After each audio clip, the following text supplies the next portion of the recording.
कोई प्रश्न है तो पूछ सकते हैं।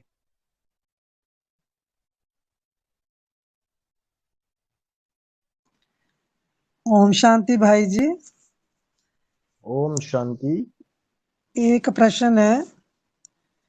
हाँ जी, एक बोलिए। 2711 नंबर मुरली है, उसमें बाबा ने बोला कि हाँ। ऐश करो दोस्तों दुनिया की दीवारों से, नहीं तो मारे जाओगे यूं ही विकारों से। इसका अर्थ क्या नहीं, है, ये समझ नहीं आ रहा। मारे मारे जाओगे यूं ही विकारों से नहीं, वरना मारे जाओगे इन सब बेकारों से। हाँ जी, दोबारा बताइए। वरना मारे जाओगे इन सब बेकारों से। हाँ जी, हाँ जी, इसका अर्थ नहीं समझ आ रहा। बाबा ने बोला, किसको बोला? वाणी किसके ऊपर चल रही है, किससे बात चल रही है, उसका संदर्भ जानना बहुत जरूरी है। हम्म, तो जिससे बात चल रही है, किससे बात चल रही है? रमेश बच्चे से बात चल रही है। रमेश बच्चे से बात चल रही है, उसको बोला एशिया का क्या है वो, बीज है। तो एक है हद का रमेश और एक है बेहद का रमेश।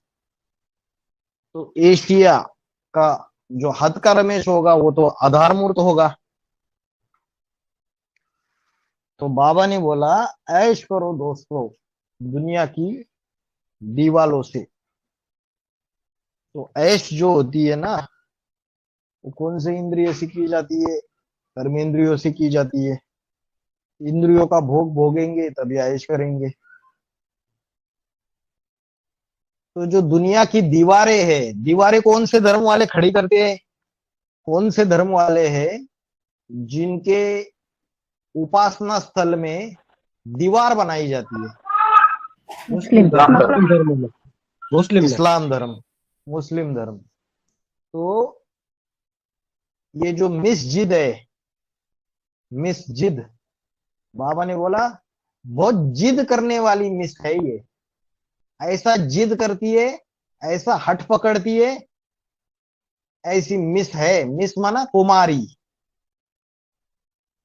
तो बाबा ने बोला ये मिस जिद है, ये विघ्नों की दीवार बन के खड़ी हो जाती है, सच्चाई के राह पर चलने वाले को चलने नहीं देती है। तो जो ब्रह्म कुमारी की दुनिया थी, बीके की दुनिया, उसमें जब राम वाली आत्मा जब एडवांस ज्ञान सुनाना शुरुआत कर देती है, सच्चाई बताना शुरुआत कर देती है, तो विघ्नों की दीवार बन के कौन खड़ी हो जाती है?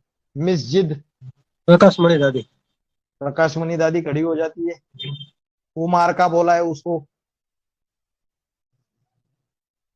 तो वो हो गई दीवार, विघ्नों की दीवार, जो सच्चाई की राह पर चलने नहीं देती है। तो वैसे ही जो जड़ों में होगा, आधार मूर्तों में होगा, वो बीजों में होगा या नहीं होगा?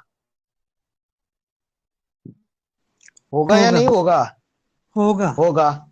क्योंकि जड़ में आता कहां से? बीज में ही आता है। अगर बीज में नहीं होगा तो जड़ में भी नहीं होगा। तो जो विघ्नों की दीवार बन के जो खड़ी हुई है इस्लाम धर्म की आत्मा, वो प्रकाशमणि दादी का कोई बीज इधर है या नहीं है? माया बेटी है। इस ब्राह्मणों की दुनिया में एडवांस पार्टी के अंदर भी है।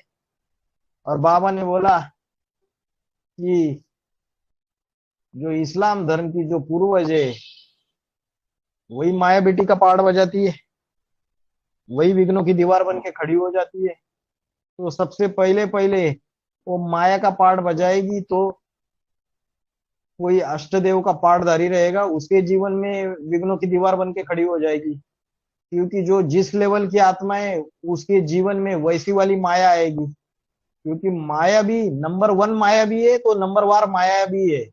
बाबा ने बोला इस्लाम धर्म की कन्या माता ही नंबर वार माया का पार्ट बजाती है। मुरली का पॉइंट है। तो आया ऐश करो दोस्तों दुनिया की दीवारों से। तो ये जो दुनिया की दीवारें है, ये इस्लाम धर्म की कन्या माता है, जो सच्चाई के राह पर चलने नहीं देती है।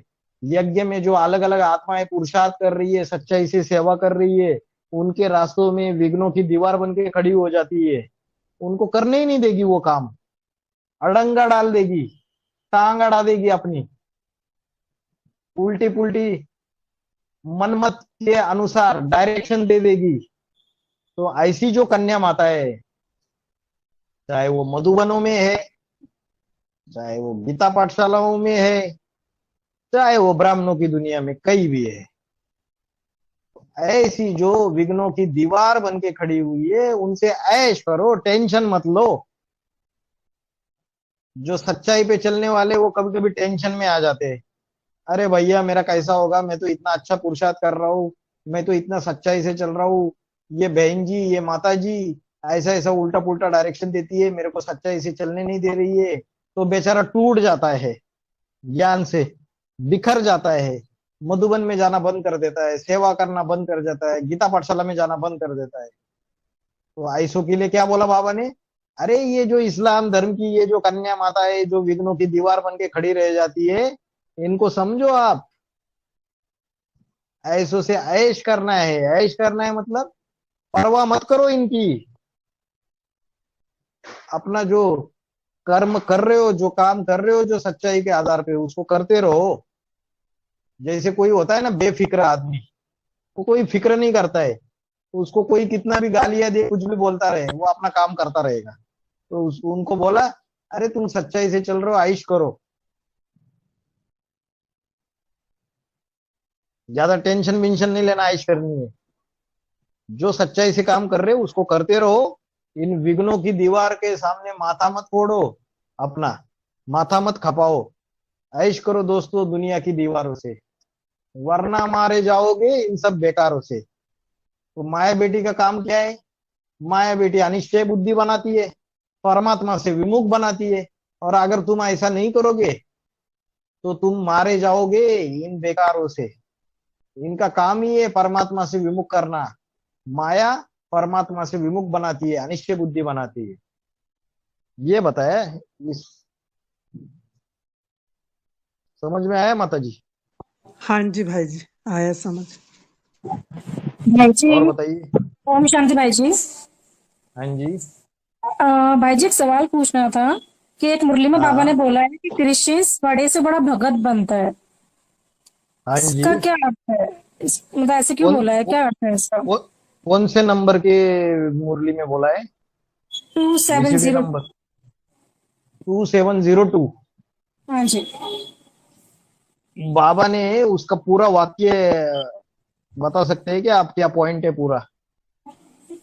हाँ ऐसे बोला है कि क्रिश्चियंस सबसे बड़े से बड़ा भगत बनता है। उनकी भाषा में बाबा ने बोला गॉड फादर इज लिबरेटर और गाइड। तो ज्ञान मार्ग में क्रिश्चियंस की शूटिंग करने वाले होंगे कि नहीं होंगे? तो बोला, बाबा ने पूछा कौन होंगे, तो नष्टदेव से भी ऊंचा पद पाने वाले कौन? उनका पूर्वज। तो उनका पूर्वज 8 में है, 8 में से कौन से नंबर का? 5वें नंबर का। इस तरह से बोला बाबा ने। अच्छा, तो इसमें तो सारा ही बता दिया। क्या बोला? क्रिश्चियन सबसे बड़े से बड़ा भगत बनता है। हाँ अभी जी। हम जब मुरली सुनते हैं ना, तो हम क्या समझते हैं, बाहर की दुनिया वाले क्रिश्चियन के लिए बोल रहे हैं बाबा। लेकिन बाबा बाहर की दुनिया वालों की क्रिश्चियन के लिए नहीं बोल रहे। उसी पॉइंट में आगे बोला बाबा ने कि इस ज्ञान मार्ग में क्रिश्चियन की शूटिंग करने वाले कोई होंगे या नहीं होंगे? तो कौन है? जो नष्टदेव है, जो 12वां मन का है, अशोक पाहूजा, जो विनाशकारी है, 98 में डाले, 4 रेप के केसेस डाले, बाबा को झूठे बिजली चोरी के केस में अरेस्ट करवाया, ब्राह्मण परिवार को इतर बितर करवाया, कन्याएं भाग गई कंपिल के मकान से, मधुबन से। तो इतना बड़ा विनाश कराया उसने। तो वो क्रिश्चियन धर्म का जो 12वां नष्टदेव है, क्या वो है? बाबा ने बोला क्या उसके लिए बोलेंगे कि सबसे बड़ा से बड़ा भगत बनता है और God father is liberator and guide करके पुकारता है, या किसके लिए बोलेंगे? तो बाबा ने इसी पॉइंट में बताया कि नहीं, उस नष्टदेव से भी कोई ऊंचा पद पाने वाला होगा या नहीं होगा उसका पूर्वज। तो कौन है नष्टदेव से ऊंचा पद पाने वाला?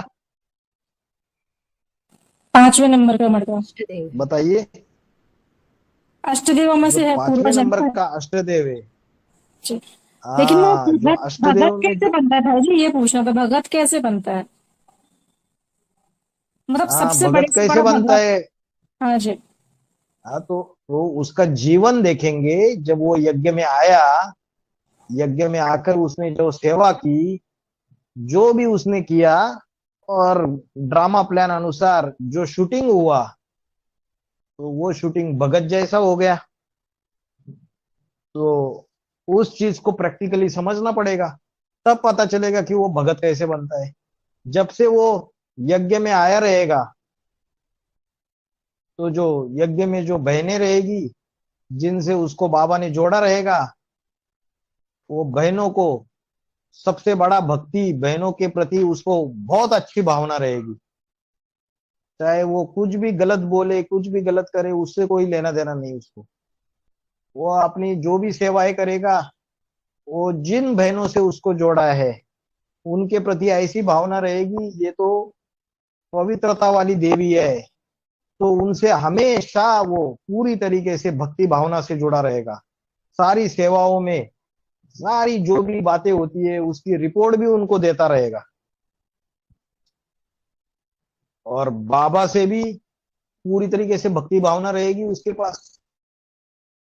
ऐसी भक्ति भावना रहेगी, बाबा ने कोई भी डायरेक्शन दे दी, और बहनों को लग रहा है कि ये बात तो मुश्किल है, वो उस मुश्किल डायरेक्शन को भी पूरा कर देगा। वो सोचेगा नहीं इसके परिणाम क्या होंगे, इसका आगा पीछा क्या होगा। जो बोले सो निहाल, जो बताया वो ही करेगा। ठीक है। वो यहाँ तक बोलता है बहनों को कि बाबा अगर मुझे बोलेंगे 5वीं मंजिल से कूद जा, तो मैं कूद जाऊंगा। तो ये होता है भगत। इतनी भावना भरी हुई है उसकी परमात्मा के प्रति। तो ये भगत वाला जो पुरुषार्थी पाठधारी है, ईश्वरीय सेवा में तो आगे जाता है 2017-18 तक। इतना आगे चला जाता है कि सबको क्रॉस कर देता है सेवा में। सेवा का ढेर सारा स्टॉक बना लेता है। और 2017 में जब यज्ञ में बहुत सारी विधर्मियों द्वारा झूठे झूठे केसेस बाबा के ऊपर डाले जाते हैं, आध्यात्मिक विश्वविद्यालय को मीडिया द्वारा, न्यूज़पेपर द्वारा, सोशल मीडिया द्वारा, सब तरीके से नेशनल न्यूज चैनल्स में बदनाम किया जाता है। तो ऐसे समय वो जो 5वें नंबर का पूर्वज है, वो पूरी तरीके से जो 12वें नंबर के नष्टदेव ने जो झूठे केसेस डलवाए, विनाश करवाया है, तो उसका जो कंट्रोलर है, तो वो यज्ञ की रक्षा के लिए, यज्ञ को गार्ड करने के लिए, कन्या माताओं को गार्ड करने के लिए, और कोर्ट कचहरियों में इन सारी जो भी समस्या आई हुई है, इसको सामना करने के लिए खड़ा हो जाता है। 17-18 में, 2017-18 में जितने भी केसेस होते हैं, जितने भी कोर्ट कचहरियों में बड़े बड़े केसेस होते हैं, चाहे दिल्ली विजय विहार और दिल्ली के अलग अलग सेंटर से 48 बहनों को उठा के लेके जाती है बाल कल्याण समिति। उनको माइनर करार दे देती है कि नाबालिग है वो सारे के सारे। तो उनके पेरेंट्स के द्वारा केस डाल के दिल्ली हाई कोर्ट में उनको भी छुड़ा देता है। चाहे फिर आध्यात्मिक गोमुख स्कूल जो है, जहां कन्याएं गीता ज्ञान के आधार पे शिक्षा लेती है, छोटी छोटी कन्याएं, उस स्कूल में भी राज संबंध राजस्थान की बाल कल्याण समिति रेड करके तकरीबन 68 कन्याओं को उठा के लेके जाती है। उनको भी बड़ा केस करके राजस्थान हाईकोर्ट, जोधपुर हाईकोर्ट से छुड़ा लेता है। बाबा के ऊपर, संस्था के ऊपर जितने भी आरोप लग रहे, फरुखाबाद में 2 केसेस रजिस्टर हो गए बाबा के खिलाफ, कलकत्ता में केसेस रजिस्टर्ड हो गए, इंदौर में केस रजिस्टर्ड हो गया, कन्याओं को उठा के लेके गए। अलग अलग जगह जितनी भी विपत्तियां आती है, आंध्रा में समस्याएं होना चालू हो जाती है, जम्मू में समस्या होनी चालू हो जाती है, तो डट के मुकाबला कर देता है। सारे आक्रमणों का डट के मुकाबला अकेला कर देता है। तो जैसे 2017-18 में बाकी के सारे डिपार्टमेंट, चाहे फाइनेंस डिपार्टमेंट हो, जनरल डिपार्टमेंट हो, सारे ठप पड़ जाते हैं। चाहे खेती का डिपार्टमेंट हो, जितने भी डिपार्टमेंट है वो ठप पड़ जाते हैं। एक ही डिपार्टमेंट सबसे ज्यादा एक्टिव, यज्ञ का सारा कंसंट्रेशन वहां हो जाता है। बाकी सभी को योग भट्टी में बिठाया जाता है। ऑल ओवर इंडिया सिर्फ योग में बैठो पूरे साल भर। 17-18, तो 17-18 में जैसे बाबा ने मुरली में बोला है कि जब दुनिया में जब कोई राज्य के ऊपर दुश्मन आक्रमण करता है और युद्ध छिड़ जाता है, तो उस समय सबसे ज्यादा प्रभाव किसका निकलता है? राजा का प्रभाव ज्यादा रहता है या सेनापति का प्रभाव ज्यादा रहता है उस समय? सेनापति का ज्यादा रहता है भाईजी। बताइए। सेनापति सेनापति सेनापति का प्रभाव ज्यादा रहता है। तो 2017-18 में जो सेनापति है, जो 5वें नंबर का पूर्वज है, उसके हाथ में यज्ञ की सारी सत्ता आ जाती है, सारे डिसीजंस लेता है। बाप तो गुप्त हो गया। लेकिन जब 2018 का लास्ट समय आता है, नवंबर में लड़ाई लड़ते लड़ते लड़ते लड़ते लास्ट समय आता है, तो एक जगह रुक जाता है। वो कोई ऐसी घटना घट जाती है कि जिससे वो भगत का शूटिंग कर लेता है। बड़े ते बड़े भगत, अभी किसी के हाथ में सारी सत्ता दे दी बाबा ने, बोला कि आपको निमित्त बनाया है, आप ये सारा काम करो। अभी उसके जीवन में ऐसी एक बाबा के अब्सेंस में एक क्वेश्चन आ जाता है कि जो स्वाति मालीवाल, दिल्ली महिला आयोग की अध्यक्षा, और भावना पालीवाल नहीं, वो सीमा शर्मा, जो फाउंडेशन फॉर नाम की एनजीओ की सृष्टि, ये दोनों जो मीडिया के सामने गंदी गंदी बातें बोल के बाबा को, बहनों को, विद्यालय के लिए अपमानजनक टिप्पणी करते हैं, गंदी गंदी बातें बोलते हैं, तो उनके खिलाफ जो मानहानि का, डिफेमेशन का केस डालना है, उस केस डालने के लिए, सिविल केस डालने के लिए कोर्ट फीस भरनी है। अभी कोर्ट फीस भरनी है, तो उसके लिए जो केस डालना है उसके लिए पैसे की जरूरत है। तो वो फाइनेंस डिपार्टमेंट की जो मुखिया है, माया बेटी, उसके सामने जाता है, बात रखता है कि ऐसे ऐसे इतनी पैसे की जरूरत है, कि ऐसा ऐसा मानहानि का केस डालना है। और बाबा ये बात बता के गए थे। बाबा की श्रीमत है ये बात जाने से पहले 2017 में ही। तो वो जो माया बेटी की जो पार्टधारी है, फाइनेंस डिपार्टमेंट की मुखिया, वो उल्टे पुल्टे जवाब दे देती है। पहले तो 8-10 दिन जवाब ही नहीं देती है कि पैसे देगी भी या नहीं देगी, तो जवाब ही नहीं देती है। तो बाद में क्या होता है, जब लास्ट दिन रह गया, लास्ट दिन केस डालने के लिए समय होता है 1 साल का, मानहानि का केस डालना है, तो लास्ट दिन में जवाब देती है कि कौरव और यादव जो है वो लड़ाई लड़ते हैं, पांडव लड़ाई लड़ते नहीं है। तो मानहानि का केस डालने के लिए मना कर देती है।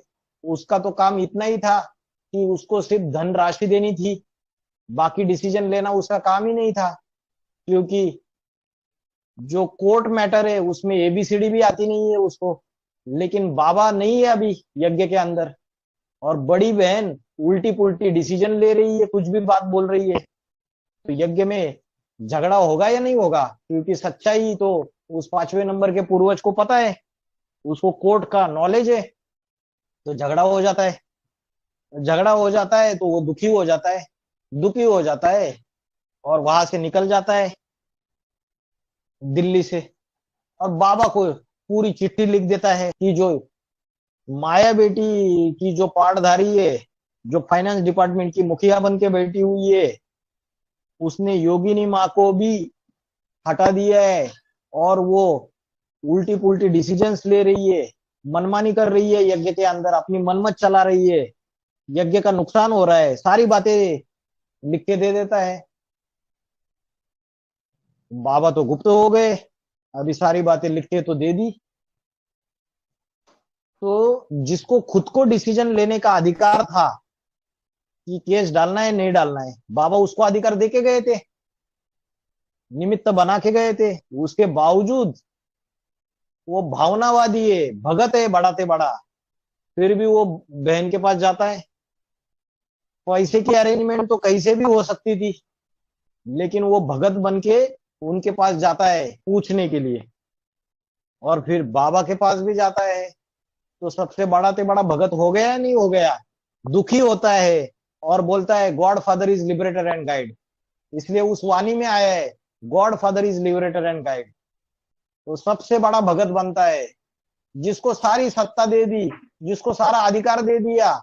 जब दुश्मन का आक्रमण हुआ है तो सेनापति जैसे राजा जैसा है, सबसे ज्यादा प्रभाव है, तो उसके बावजूद उसकी बुद्धि में ये बात बैठती नहीं है, और वो भावना के आधार पे जिसके पास सत्ता है वो जिसके पास जाने की जरूरत ही नहीं है उनके पास चला जाता है। तो बाबा ने बोला सबसे बड़ा ते बड़ा भगत है ये। उसको समझ में ही नहीं आया कि तुझे मैंने सारा सौंप दिया था, तो तुझे किसी को पूछने की दरकार ही नहीं थी, डिसीजन लेके खत्म कर देता था। तो ये उसके पीछे की कहानी है। समझ में आया माता जी? इसलिए हाँ बोला जी, बड़े से बड़ा हाँ जी, भगत बनता है। हाँ हाँ जी। भाई जी, हाँ बाबा ने बोला है कि मुरली में कि कृष्ण और क्राइस्ट की राशि मिलाई जाती है, हाँ जी। तो इसका बेहद में क्या अर्थ है? कृष्ण और क्राइस्ट की राशि मिलाई जाती है, तो एक है सतयुग का कृष्ण और एक है संगम युगी कृष्ण। तो जो सतयुग का कृष्ण है वो आधार मूर्त है, उसकी राशि किसके साथ मिलाई जाएगी? जो द्वापर युग में जो क्राइस्ट है उसके साथ राशि मिलाई जाएगी। लेकिन उस क्राइस्ट का भी कोई पूर्वज है या नहीं है ब्राह्मणों की दुनिया में, बीज रूपी दुनिया में? हाँ जी। उसका उसका पूर्वज है 5वें नंबर का अष्टदेव। वो जो 5वें नंबर का अष्टदेव है उसकी राशि किसके साथ मिलाई जाएगी बताइए? संगम युगी कृष्ण के साथ। जो संगम युगी कृष्ण है उसके साथ उसकी राशि मिलाई जाएगी। जो मुकर्रर रथ का पाड़धारी है वही संगम युगी कृष्ण है, आकर्षण करने वाला, गोपियों को भगाने वाला। तो उसके साथ उसकी राशि मिलाई जाती है। तो अष्टदेव में जो पहले नंबर का मनका है उसकी राशि 5वें नंबर के मनके के साथ मिलाई जाती है। अभी क्यों मिलाई जाती है, उसी के साथ क्यों मिलाई जाती है? गीता खंड में, मुरलियों में ऐसा क्यों नहीं बोला कृष्ण की राशि इब्राहिम से मिलाई जाती है? ऐसे क्यों नहीं बोला कि कृष्ण की राशि बौद्ध से मिलाई जाती है, बुद्ध से? कृष्ण की राशि मोहम्मद से मिलाई जाती है, कृष्ण की राशि गुरु नानक से मिलाई जाती है, शंकराचार्य के मिलाई जाती है, ऐसा तो नहीं बोला। लेकिन कृष्ण की राशि क्राइस्ट से मिलाई जाती है। जरूर कोई खास बात होगी, दोनों के जीवन में भी समानताएं होगी। किसी की राशि मिलती है तो स्वभाव संस्कार भी मिलते हैं। बाहर की दुनिया में बोलते हैं ना, अरे तुम्हारी राशि एक जैसी लग रही है, तुम्हारे स्वभाव संस्कार मिल रहे हैं सारे के सारे। हाँ, तो राशियां मिलने का अर्थ यह है कि उसका जो जीवन है, उसका जीवन अगर देखेंगे और 5वें नंबर के पूर्वज का जीवन देखेंगे संगम युगी कृष्ण, उसमें समानताएं मिलेगी। तो क्या समानताएं मिलती है दोनों में? जो 5वें नंबर का पूर्वज है, 5वें नंबर का अष्टदेव, वो अष्टदेव यज्ञ के अंदर जब से आता है तो उसको जितनी भी विधर्मी राक्षसी आत्माएं यज्ञ के ऊपर आक्रमण करके झूठे झूठे केसेस डाल रहे, तो सेनापति के रूप में कहो या वकील के नाते कहो, वो यज्ञ की रक्षा करने के निमित्त बन देता है, यज्ञ की सेफ्टी और सिक्योरिटी का काम करता है, विधर्मियों से टकराता है। तो जो संगम युगी कृष्ण है, बाप का पाठधारी, वो भी अपने जीवन काल में लगातार विधर्मियों से टकराता रहता है और विन विधर्मियों से टकराता टकराता जाता है और श्रेष्ठ ब्राह्मणों की रक्षा करता है, कन्या माताओं की सुरक्षा करता है। तो सेम टू सेम पार्ट वो 5वें नंबर का पूर्वज भी बजाता है अपने संगम युगी पीरियड में, यज्ञ में जो ईश्वरीय सेवा करता है उसमें। तो ये समानता हो गई। फिर दूसरी बात कि बाबा ने मुरली में बोला है, जब पहली बार जो राम वाली आत्मा 1969 में ज्ञान में आने के बाद जब पहली बार अव्यक्त बाप दादा से मिलने के लिए माउंट आबू जाती है और पहली बार जो अव्यक्त बाप दादा का जो क्लास है वो अटेंड करती है, तो परमात्मा की पालना मुझे सन्मुख क्यों नहीं मिली, इस बात पे बहुत फूट फूट के रोती है वो आत्मा कि मुझे क्यों सन्मुख पालना नहीं मिली। इन दीदी दादियों को तो मिल गई, मुझे क्यों सन्मुख पालना नहीं मिली परमात्मा की। इस बात पे फूट फूट के रोता है जब पहली बार राम वाली आत्मा अव्यक्त मिलन, जो अव्यक्त वाणी है, अवतरण है गुलजार दादी के तन में, उसको अटेंड करने के लिए जाता है। वैसे ही 5वें नंबर के पूर्वज के जीवन काल में जब पहली बार वो 2004 में जब माउंट आबू के डायमंड हॉल में पहली बार जब अवतरण के लिए जाता है, बाप दादा के अव्यक्त मिलन के लिए जाता है, तब उस डायमंड हॉल में फूट फूट के रोता है कि मुझे क्यों परमात्मा की सन्मुख पालना क्यों नहीं मिली, मैंने क्या गलती की, इन दीदी दादियों को सन्मुख पालना मिली। उसके आंख में आंसू खड़े हो जाते हैं, फूट फूट के रोता है और अव्यक्त मिलन का अनुभव करता है। तो समानता हुई, कृष्ण और क्राइस्ट की राशि मिलाई जाती है।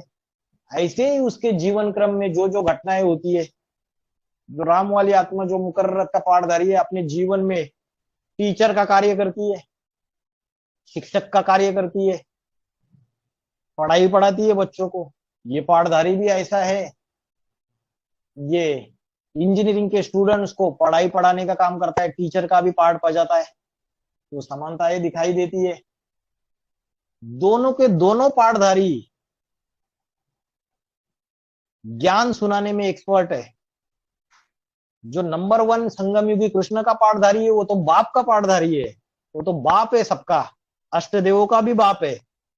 वो तो ज्ञान सुनाने में एक्सपर्ट है, भाषणबाजी में एक्सपर्ट है, वाचा चलाने में एक्सपर्ट है, और अपने ज्ञान की सुनाने की जो कला है, एक्सपर्टाइज है, उसके आधार से इतना बड़ा एडवांस पार्टी का संगठन तैयार कर देता है आध्यात्मिक विश्वविद्यालय का। ब्रह्म कुमारी संस्था से टक्कर लेकर इस संस्था का निर्माण कर देता है। वैसे ही 5वें नंबर का पूर्वज बचपन से ही उसको सरस्वती माता का वरदान रहेगा, वाचा चलाने में एक्सपर्ट, भाषणबाजी में एक्सपर्ट, स्कूल में कॉलेजेस में जहां जहां जाएगा वहां वहां जो भी स्पीच कंपटीशन हुए, भाषण की स्पर्धाएं हुई, उसमें फर्स्ट आएगा स्कूल में हमेशा। लास्ट दिन भी जहां भाषण की स्पीच की कंपटीशन है उसको जाके खड़ा कर देंगे। जो बाकी के बच्चे तो 10-10 15-15 दिन से तैयारी करके आए हुए, इसको लास्ट दिन इसका नाम रजिस्टर कर दिया और खड़ा कर देंगे, तो भी वो फर्स्ट आएगा उस कंपटीशन में। जब अपनी इंजीनियरिंग की कंप्लीट करके जब वो इंजीनियरिंग के स्टूडेंट्स को पढ़ाता है, तब भी वो सेमिनार्स अलग अलग लेके हाउ टू स्टडी के सेमिनार्स करता था। ड्रामा, 1 एक्ट प्ले, हजारों भीड़ के सामने स्कूल में कॉलेजेस में, और उसके प्रोफेशनल प्रोग्राम होते थे 1 एक्ट प्ले, जिसमें वो 20-20 25-25 प्रकार के लोगों के अलग अलग आवाज निकालता था, मिमिक्री करता था, कॉमेडी। तो वाचा चलाने में एक्सपर्ट, भाषणबाजी में एक्सपर्ट, ये दोनों के जीवन में समानता दिखाई देगी। तो कृष्ण और क्राइस्ट की राशि मिलाई जाती है।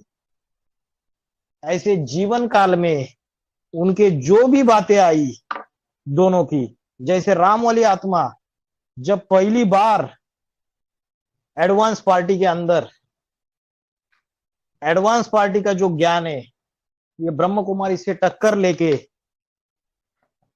एडवांस पार्टी का ये जो ज्ञान है ये फैलाना बताना शुरुआत कर देते हैं, तो पहले पहले दिल्ली की माताएं उसको सहयोग देती है। दिल्ली की माताएं सहयोग देती है उसको, कृष्ण और क्राइस्ट की राशि मिलाई जाती है। वैसे ही जो 5वें नंबर का पूर्वज है वो बाप गुप्त होने के बाद जब बाबा के डायरेक्शंस के अनुसार जो बाबा ने वीसीडी नंबर 3363 में बोला है कि 8 का धंधा है टॉपिक बनाना, सेमिनार करना और भाषण करना।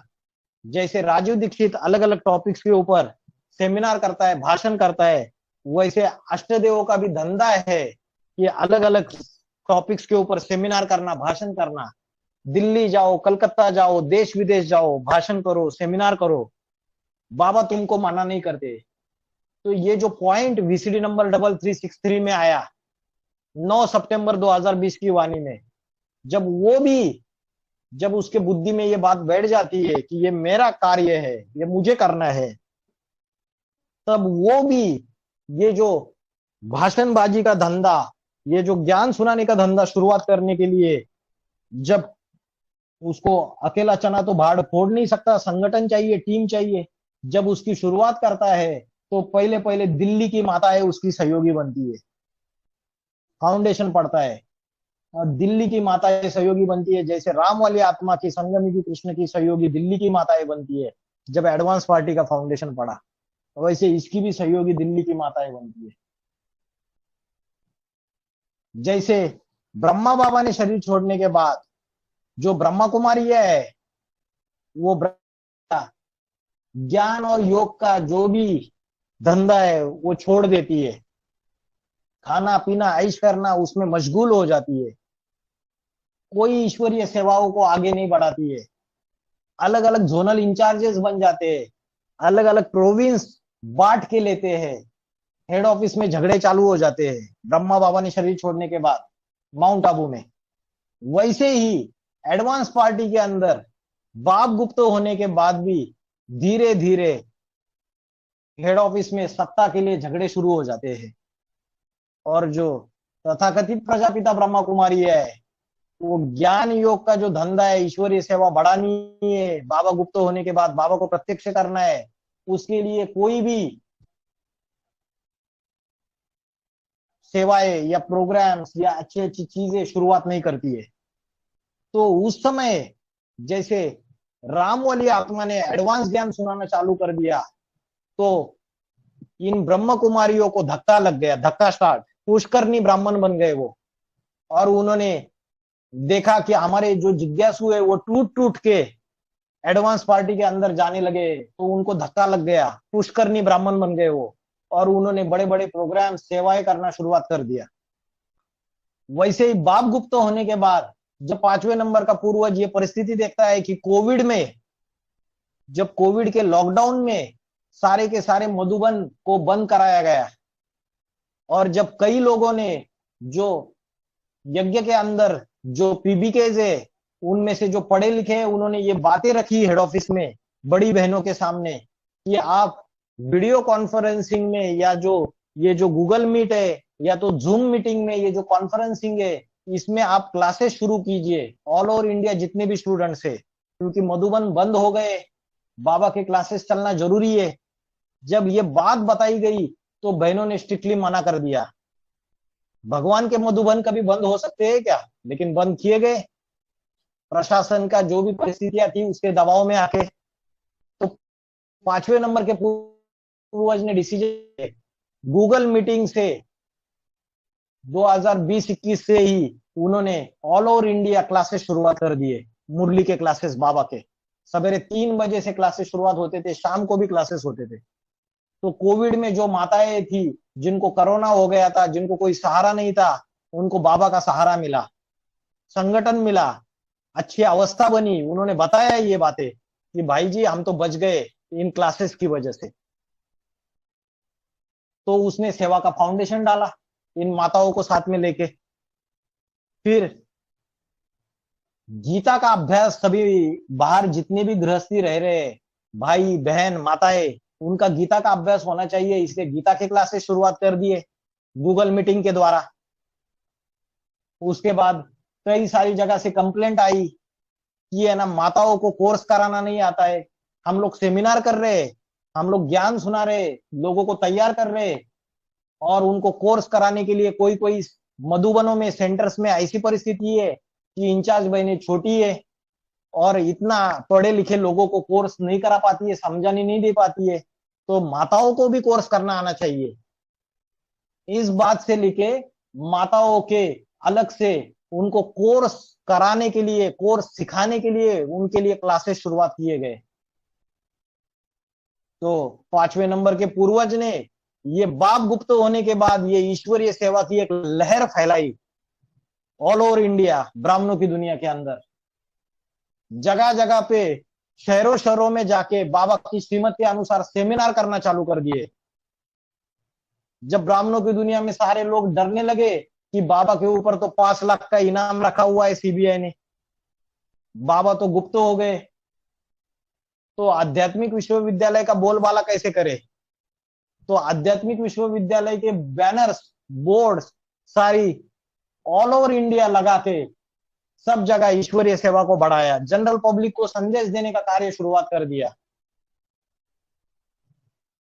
बाबा की बातें अलग अलग सेमिनार्स के रूप में, आध्यात्मिकता क्या है, राजयोग की असली परिभाषा क्या है, सनातन धर्म का संस्थापक कौन है, त्योहारों का आध्यात्मिक रहस्य क्या है, सृष्टि का आदि पुरुष कौन है, नई दुनिया आने वाली है, राम राज्य आने वाला है, ऐसे अलग अलग टॉपिक्स के ऊपर दुनिया वालों को बाबा का संदेश देना शुरुआत कर दिया गया। तो यह भी जो तथाकथित प्रजापिता ब्रह्म कुमारी है, उनको भी सेवा का धक्का लगा या नहीं लगा, वो भी पुष्करनी ब्राह्मण साबित हो गए। उनको भी धक्का लगा, धक्का स्टार्ट गाड़ी लगी, और यह भी देखा दुनी करके फिर गीता की क्लासेस शुरुआत कर दी गई। पहले कोई क्लासेस नहीं होती थी।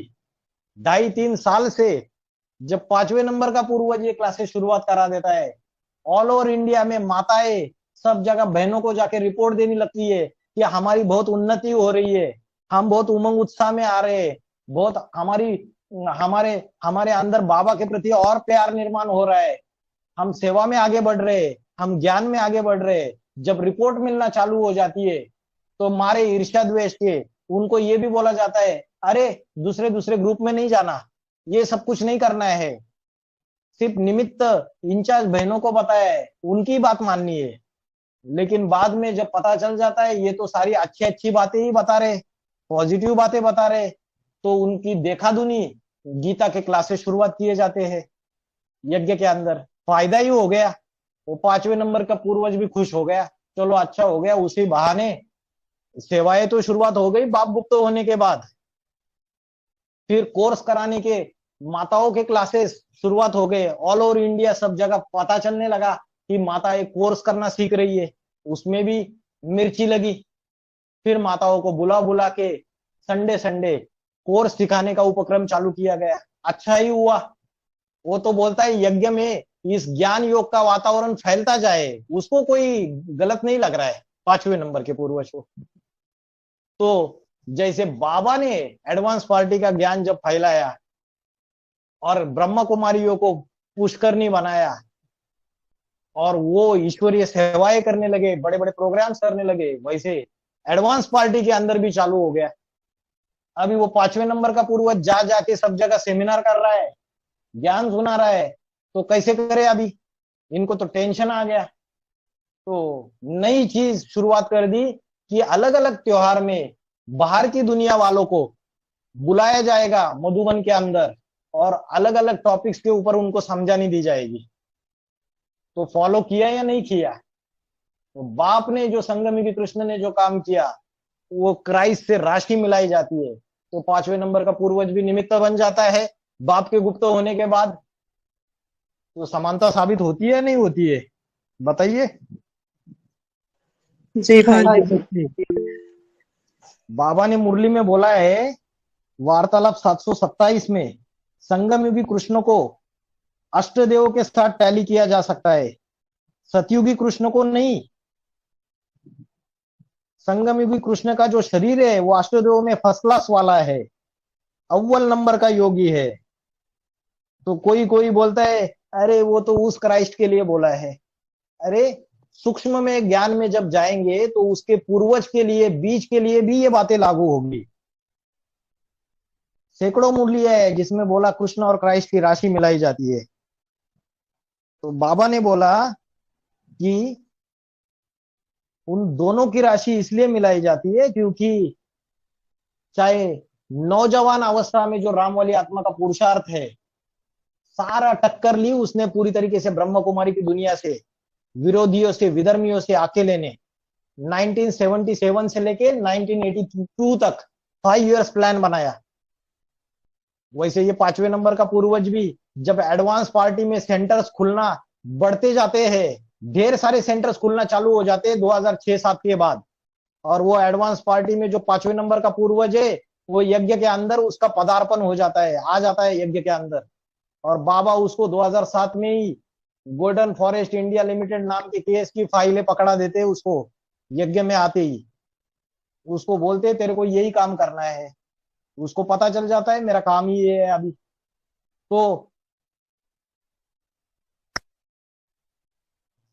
तो जो नौजवान अवस्था का पुरुषार्थ था राम वाले आत्मा का, जो विधर्मियों की टक्कर लेने की बात है, तो एडवांस पार्टी के सेंटर बढ़ते जाते हैं तो विधर्मियों की तरफ से आक्रमण भी बढ़ते चले जाते हैं।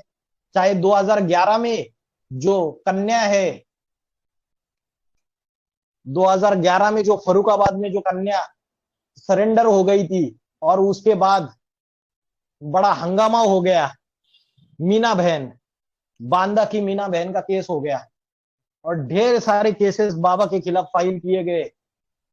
न्यूज़पेपर, यूपी में पूरे मीडिया में बाबा के खिलाफ गंदी गंदी बातें फैलाई गई, बहुत सारा हंगामा मचाया। सेंटर में छोटी छोटी बहनें जो थी उनको भी उठा के लेके गए, बड़ा हंगामा मचाया। तो ऐसे जो अलग अलग बड़े बड़े युद्ध होने चालू हो गए, विधर्मियों के आक्रमण, उसने डट के मुकाबला किया 5वें नंबर के पूर्वज ने। कन्याएं भाग के आती थी तो सुप्रीम कोर्ट में उनके बड़े बड़े केसेस, हाई कोर्ट, छोटी छोटी कोर्ट से तो रिलीफ मिल नहीं रहा है तो हाई कोर्ट, सुप्रीम कोर्ट में बड़े बड़े केसेस जाके उन केसेस में विधर्मियों से टकरा के कन्याओं को बचाने के उपक्रम किया, सेवा की।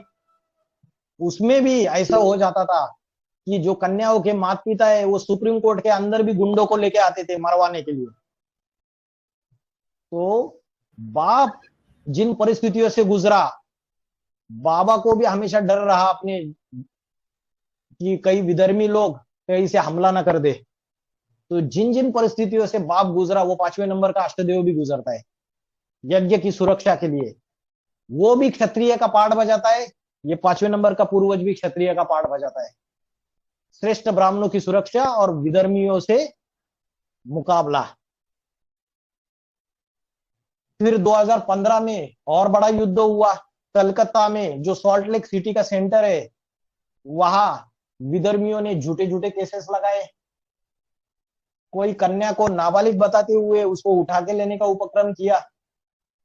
ढेर सारे विरोधी लोगों ने सेंटर के ऊपर आक्रमण किए। मीडिया में झूठी झूठी बातें फैलाई गई। कलकत्ता के मीडिया में 24 आवर्स ग्लानी की न्यूज बताने लगे चैनल्स में, कुछ कुछ न्यूज चैनल्स में। ऐसे समय भी उसने पूरा डट के मुकाबला किया, सारे विधर्मियों के छक्के छुड़ाए। उसके बावजूद भी अनेक अनेक केसेस हो गए, 17-18 में और केसेस हुए, ढेर सारे, बड़ा महायुद्ध हो गया। यज्ञ के ऊपर बड़ी विपदाएं आई, उसमें भी उसने विधर्मियों का डटकर मुकाबला किया। तो नौजवान अवस्था में जैसे संगम युगी कृष्ण ने, जो राम वाली आत्मा ने जो मुकाबला किया अकेले में, वैसे ही ये भी एडवांस पार्टी के अंदर जब यज्ञ की बढ़ोतरी होती जाती है, ढेर सारे सेंटर्स खुलते जाते हैं, बाप तो बिजी है, बाप तो ऑल ओवर इंडिया भाग रहा है, मुरलिया चला रहा है, ज्ञान सुना रहा है। तो यज्ञ की सेफ्टी सिक्योरिटी की जिम्मेवारी उठाई किसने? वही 5वें नंबर का सेनापति पूर्वज। तो राशि मिलाई जाती है नहीं मिलाई जाती है कृष्ण और क्राइस्ट की? तो जी चाहे भाई। नौजवान अवस्था का पुरुषार्थ हो, चाहे यज्ञ सेवा हो, चाहे त्याग हो, चाहे आतताइयों से और विधर्मियों से टक्कर लेने की बात हो, इन सब में उन दोनों के अंदर क्षत्रिय पने का संस्कार कूट कूट के भरा हुआ है। ये सिर्फ थियोरटिकल बातें नहीं है। यज्ञ के अंदर सब लोग बोलते कृष्ण और क्राइस्ट की राशि मिलाई जाती है। अरे प्रैक्टिकल जीवन है उसका, 5वें नंबर के पूर्वज का। दोनों आत्माएं अंदर से पूर्ण स्वदेशी है, लेकिन बाहर से विदेशी का पाठ बजाते हैं। इसलिए बाबा ने बोला, बाप अगर विदेशी बन के नहीं आता तो तुम बच्चों से मिलन भी नहीं माना पाता, क्योंकि ये जो दुनिया ही है, जो राक्षसों की, विधर्मियों की, इनको सीधा करने के लिए उसको विदेशी बनकर आना पड़ता है, नहीं तो तुम बच्चों से मिल नहीं पाता। वैसे बाबा ने अष्टदेवों के भी लिए डबल विदेशी बोल दिया है। तो वो जो 5वें नंबर का विदेशी है, 5वें नंबर का जो पूर्वज है, वो भी विदेश, अंदर से तो स्वदेशी है, सूर्यवंशी है पक्का, लेकिन वो भी विदेशी का पाठ बजाता है। दोनों में बाहर से विधर्मी आत्माओं के लिए दिखावों का प्यार है, सिर्फ दिखावे का प्यार है। और दोनों चक्रवर्ती राजा है। बाबा ने जब से एडवांस पार्टी का ये ज्ञान फैलाना शुरुआत कर दिया, ऑल ओवर इंडिया जितने चक्कर बाबा ने लगाए, उतना ब्राह्मणों की दुनिया में, चाहे बीके की दुनिया हो, आधार मूर्तों की, किसी ने इतने चक्कर नहीं लगाए ईश्वरीय सेवा के। और ज्ञान के मनन चिंतन मंथन के जो चक्र चलाना है, उसमें भी सबसे ज्यादा चक्कर चलाए। तो बड़ा चक्रवर्ती राजा हो गया स्वदर्शन चक्र चलाने वाला। तो 5वें नंबर का पूर्वज भी ऑल ओवर इंडिया अभी तक 13 हाईकोर्ट, ढेर सारे जिला कोर्ट, डिस्ट्रिक्ट कोर्ट और अनगिनत केसेस में ऑल ओवर इंडिया ईश्वरीय सेवा के खूब चक्कर लगाता है। उसके बाद सेमिनार स्टार्ट हो जाते हैं, ज्ञान का धंधा शुरू हो जाता है, उसमें भी भारत भर खूब चक्कर लगाता रहता है। तो चक्रवर्ती राजा हुआ या नहीं हुआ? तो ब्राह्मणों की दुनिया में बाप के बाद अगर सेवा के चक्कर जिसने सबसे ज्यादा लगाए होंगे, तो वो 5वें नंबर का पूर्वज है। दूसरा नंबर का पूर्वज तो कन्या का पार्ट है, योगिनी माँ। तीसरे नंबर का पूर्वज भी कन्या का पार्ट है। चौथे नंबर का पूर्वज भी कन्या का पार्ट है। और 5वें नंबर का पूर्वज तो कुमार है, पुरुष है। तो बाबा भी कुमार पुरुष, और 5वें नंबर का पूर्वज भी कुमार पुरुष। तो राशि मिलाई जाती है दोनों की। बाप घर संभालता है या बाहर का संभालता है? बाप बाहर का संभालता है। योगिनी माँ सरेंडर्ड कन्याओं को देख रही है। और 5वें नंबर का पूर्वज बाबा गुप्त होने के बाद जो बाहर की कन्या माता है, जो भाई लोग है, जो गृहस्थी में रह रहे, उनको पालना देने के निमित्त बन रहा है या नहीं बन रहा है बाप गुप्त होने के बाद? बताइए। बन रहे भाई जी। बन रहा है। तो कृष्ण और क्राइस्ट की राशि मिलाई जाती है। बाहर का संभाल रहा है वो, घर का नहीं संभाल रहा है। जी ओम शांति भाई जी। जैसे बाबा ने 2702 में ही बोला है ना कि बाप भी आधीन हो जाता है, किसके? बड़े बच्चे के अधीन हो जाता है। तो ये सारे पॉइंट उसी में क्लियर हो जाते हैं ना, क्योंकि वो बच्चा ही सब कुछ संभाल रहा है। तो जैसे बाबा ने बोला है कि कोई बिस्तर साफ कर दे या कुछ ऐसा, तो वो भी बाप का भी बाप बन के बैठ जाता है, यानी बाप समान बन गया ना, तो बाप भी उसके अधीन हो जाता है। तो इसका मतलब क्या अर्थ है फिर? कौन से नंबर की मुरली है? ये 2702 में ही बाबा बोलते हैं ना, बाप भी बड़े बच्चे के अधीन हो जाता है। मतलब कौन सा बच्चा? जो बाप समान बन जाता है, ऐसे बच्चे के अधीन हो जाता है। पूरा पॉइंट पढ़िए अच्छे से माता जी, ताकि सबको समझ में आए। आपके पास पॉइंट है वो? हाँ जी, बाबा ने बोला है बाप जब बूढ़ा हो जाता है तो बड़े बच्चे के अधीन हो जाता है। किसके अधीन हाँ। हो? जो बाप समान बन गया। बाप पहले कभी बाप बना था ना, जब नौजवान हुआ था, तो उसके समान बन करके बन गया ना, अब दुनिया के बाप बनकर बैठ जाते हैं।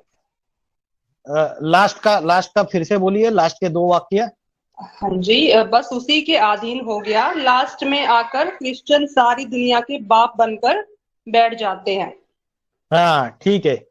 अभी देखिए, आपने जो पॉइंट बोला, जी इस पॉइंट में बाबा ने बोला कि बाप जो है वो बड़े बच्चे के अधीन हो जाता है। तो ये वाणी चली बाबा गुप्त होने के बाद की वाणी है ये, वीसीडी नंबर 2702।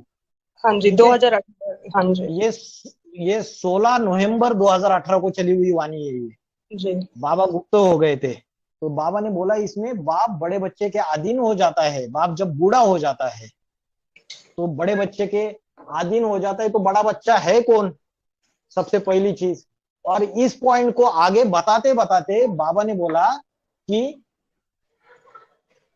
बाप भी जब नौजवान हुआ था ना तो उसके समान बन गया ना, ऐसे करके हाँ, तो बाबा ने बोला कि वो जो बड़ा बच्चा है वो बाप समान बन गया। जैसे बाप नौजवान अवस्था में कभी बाप बना था तो उसके समान ये बच्चा बन गया। ठीक है, तो हाँ किसकी बात चल रही है, बात तो बाप समान बनने की बात बाबा बोल रहे, किसी की तरफ इशारा दे रहे कि वो बच्चा बाप समान बन गया और बाप उस बड़े बच्चे के अधीन हो गया। तो जरूर वो पाठधारी कोई बड़ा होना चाहिए, अष्टदेव के अंदर होना चाहिए या नहीं होना चाहिए, हाँ जी भाई जी। अष्टदेव मतलब के अंदर होना चाहिए। अभी कौन है अष्टदेव के अंदर, तो इशारा तो बाबा ने ही दे दिया। क्या हाँ बोल दिया, लास्ट वाक्य पढ़िए तो पता चलेगा आपको। लास्ट के 2 वाक्य पढ़िए, बाबा ने ही बताया वो अष्टदेव में कौन होना चाहिए, वो कि बच्चा। हाँ जी, बाप जब नौजवान हुआ था तो यानी कि बोला है बाप, बाप पहले कभी बाप बना था ना, तो जब हाँ नौजवान हुआ था तो उसके समान बन गया ना, तो बस उसी के अधीन हो गया। लास्ट में आकर क्रिश्चियन सारी दुनिया के बाप बनकर बैठ जाते हैं। हाँ, बस बस बस, क्या बोला, उसी के अधीन हो गया। और फिर लास्ट में वाक्य बोल दिया, लास्ट में आकर क्रिश्चियन सारी दुनिया के बाप बन के बैठ जाते हैं। अभी ये सब बोलने के बाद ये क्रिश्चियन कहाँ से बीच में आ गया, हम तो मतलब इसको बाबा लाने ने की क्या इशारा जरूरत किया। थी, हाँ इसको जी। लाने की जरूरत ही क्या थी बाबा को। लास्ट में आकर क्रिश्चियन सारी दुनिया के बाप बन के बैठ जाते हैं। तो इसका मतलब साबित हो गया, जो क्रिश्चियन धर्म का जो 5वें नंबर का पूर्वज है, 5वें नंबर का अष्टदेव है, उससे बात कर रहे हैं बाबा वीसीडी नंबर 2702 में। वीसीडी नंबर 2702 शुरू से लेके 1 घंटा 5 मिनट तक सुनिए। उसमें जो बाबा ने बातें की है उस 5वें नंबर के पूर्वज से बात की है। और उस 5वें नंबर के पूर्वज को बाबा बोल रहे हैं कि बाप जब बूढ़ा हो जाता है तो बड़े बच्चे के अधीन हो जाता है। किसके अधीन हुआ, जो बाप समान बन गया ना, जो बाप के समान बन गया। बाप पहले कभी बाप बना था ना, जब नौजवान हुआ था तो ये भी बन गया। तो कैसे बन गया, जब बाबा अकेले ब्रह्म कुमारी के परिवार से विरोधियों से टकराए थे, जब नौजवान थे। कितनी उम्र थी बाबा की, 2076 में, नहीं सॉरी 1976 में बाबा की एज कितनी थी, 27। 27 और 7 34 साल, 34 35 साल, 35 साल, 33 वर्ष। हाँ 35 जी। साल और 35 से लेके 83 तक टकराए पहले। तो 42 43 की उम्र तक टकराए ना बाबा। तो 5वें नंबर का पूर्वज भी ऐसे ही, अभी उसकी उम्र 43 तक होगी, तो वो भी टकराता है इसी समय में सारा का सारा।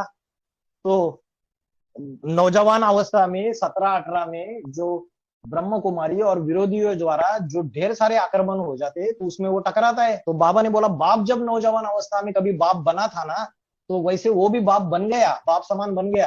क्यों बाप समान बन गया, क्योंकि ये जो युद्ध लड़े उसने, उस युद्ध से वो इतना अनुभवी हो गया कि बाप समान पुरुषार्थ का अनुभव उसके अंदर जमा हो गया यज्ञ सेवा करते करते। इसलिए बोला बाप समान बन गया ना। और लास्ट का वाक्य बोला, लास्ट में आकर क्रिश्चियन सारी दुनिया के बाप बन के बैठ जाते। क्या बोला, लास्ट में आकर। तो लास्ट कौन सा पीरियड हो गया, जैसे शूटिंग पीरियड होता है, तो 2017 18 तक शूटिंग पीरियड खत्म हो गया ना। बाबा ने बोला ना तीसरी दुनिया का विनाश हो गया, हाँ जी। बोला या नहीं बोला, तीसरी जी। दुनिया का विनाश हो गया। जी। तो शूटिंग पीरियड खत्म कब हुआ, 2018 में जाके शूटिंग पीरियड खत्म हो गया बाप गुप्त होने के बाद। और 2019 से 19 20 से नया शूटिंग पीरियड चालू हो गया। अभी नई शूटिंग पीरियड चल रही है, ये 2028 तक चलेगी। इसमें भी 4 अवस्थाओं से यज्ञ पसार होगा, सतो प्रधान, सतो सामान्य, रजो और तमो। और हर एक आत्मा भी पसार होगी सतो प्रधान, सतो सामान्य, रजो और तमो प्रधान अवस्था से। तो जो शूटिंग पीरियड का जो लास्ट था 17 18, तो उसमें बोला लास्ट में आकर क्रिश्चियन सारी दुनिया के बाप बन के बैठ जाते हैं। अभी जो सेनापति है उसके अंडर ही सारा आ जाता है, तो बाप बन गया या नहीं बन गया वो सारी दुनिया का। और दुनिया कौन सी, बाहर की दुनिया या ब्राह्मणों की दुनिया?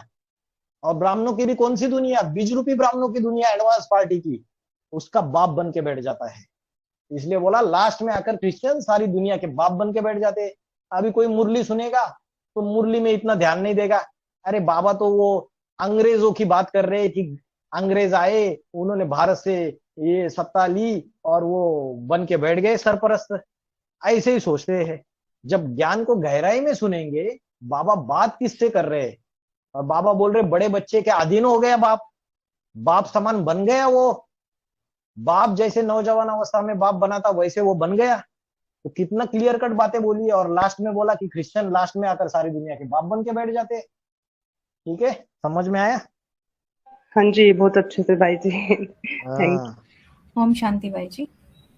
ओम शांति भाई जी। उसी हाँ जी। वीसीडी में भाई जी, वीसीडी 2702 में ही एक पॉइंट है भाई जी, वो अनसुईया माँ को कब पहचाना, अभी तक तो पहचाना नहीं है। ड्रामा ही खत्म हो गया, अब तो मैं बापों का बाप हो गया, अब तो सारी दुनिया की परवरिश मुझे करनी है। क्रिश्चियन क्या समझते हैं, आखिर क्रिश्चियन समझ जाएंगे कि इस सृष्टि की सारी बादशाही बीज बाप को देनी पड़ेगी, तो बाप हुए या नहीं। एक पॉइंट को थोड़ा एक्सप्लेन करेंगे भाई जी, वीसीडी 2702 में है ये। तो इस पॉइंट में बोला वो अनसुईया माँ को कब पहचाना, जी भाई जी। और बाकी का जो पोर्शन आपने पढ़ा उसमें बाबा ने यही बात बताई कि क्रिश्चियन लास्ट में, क्रिश्चियन क्या करते हैं, क्रिश्चियन लास्ट में सारी बादशाही बीज बाप को देंगे। जो बीज बाप है उसको सारी बादशाही देते हैं, तो बाप हुए या नहीं हुए? तो बाबा ने, अरे किसी को बादशाही दी जाती है तो उसके पास बादशाही होगी ना देने वाले के पास, है बताइए। हाँ जी। अगर कोई किसी को बादशाही देगी तो देने वाले के पास, खुद के पास बादशाही होनी चाहिए।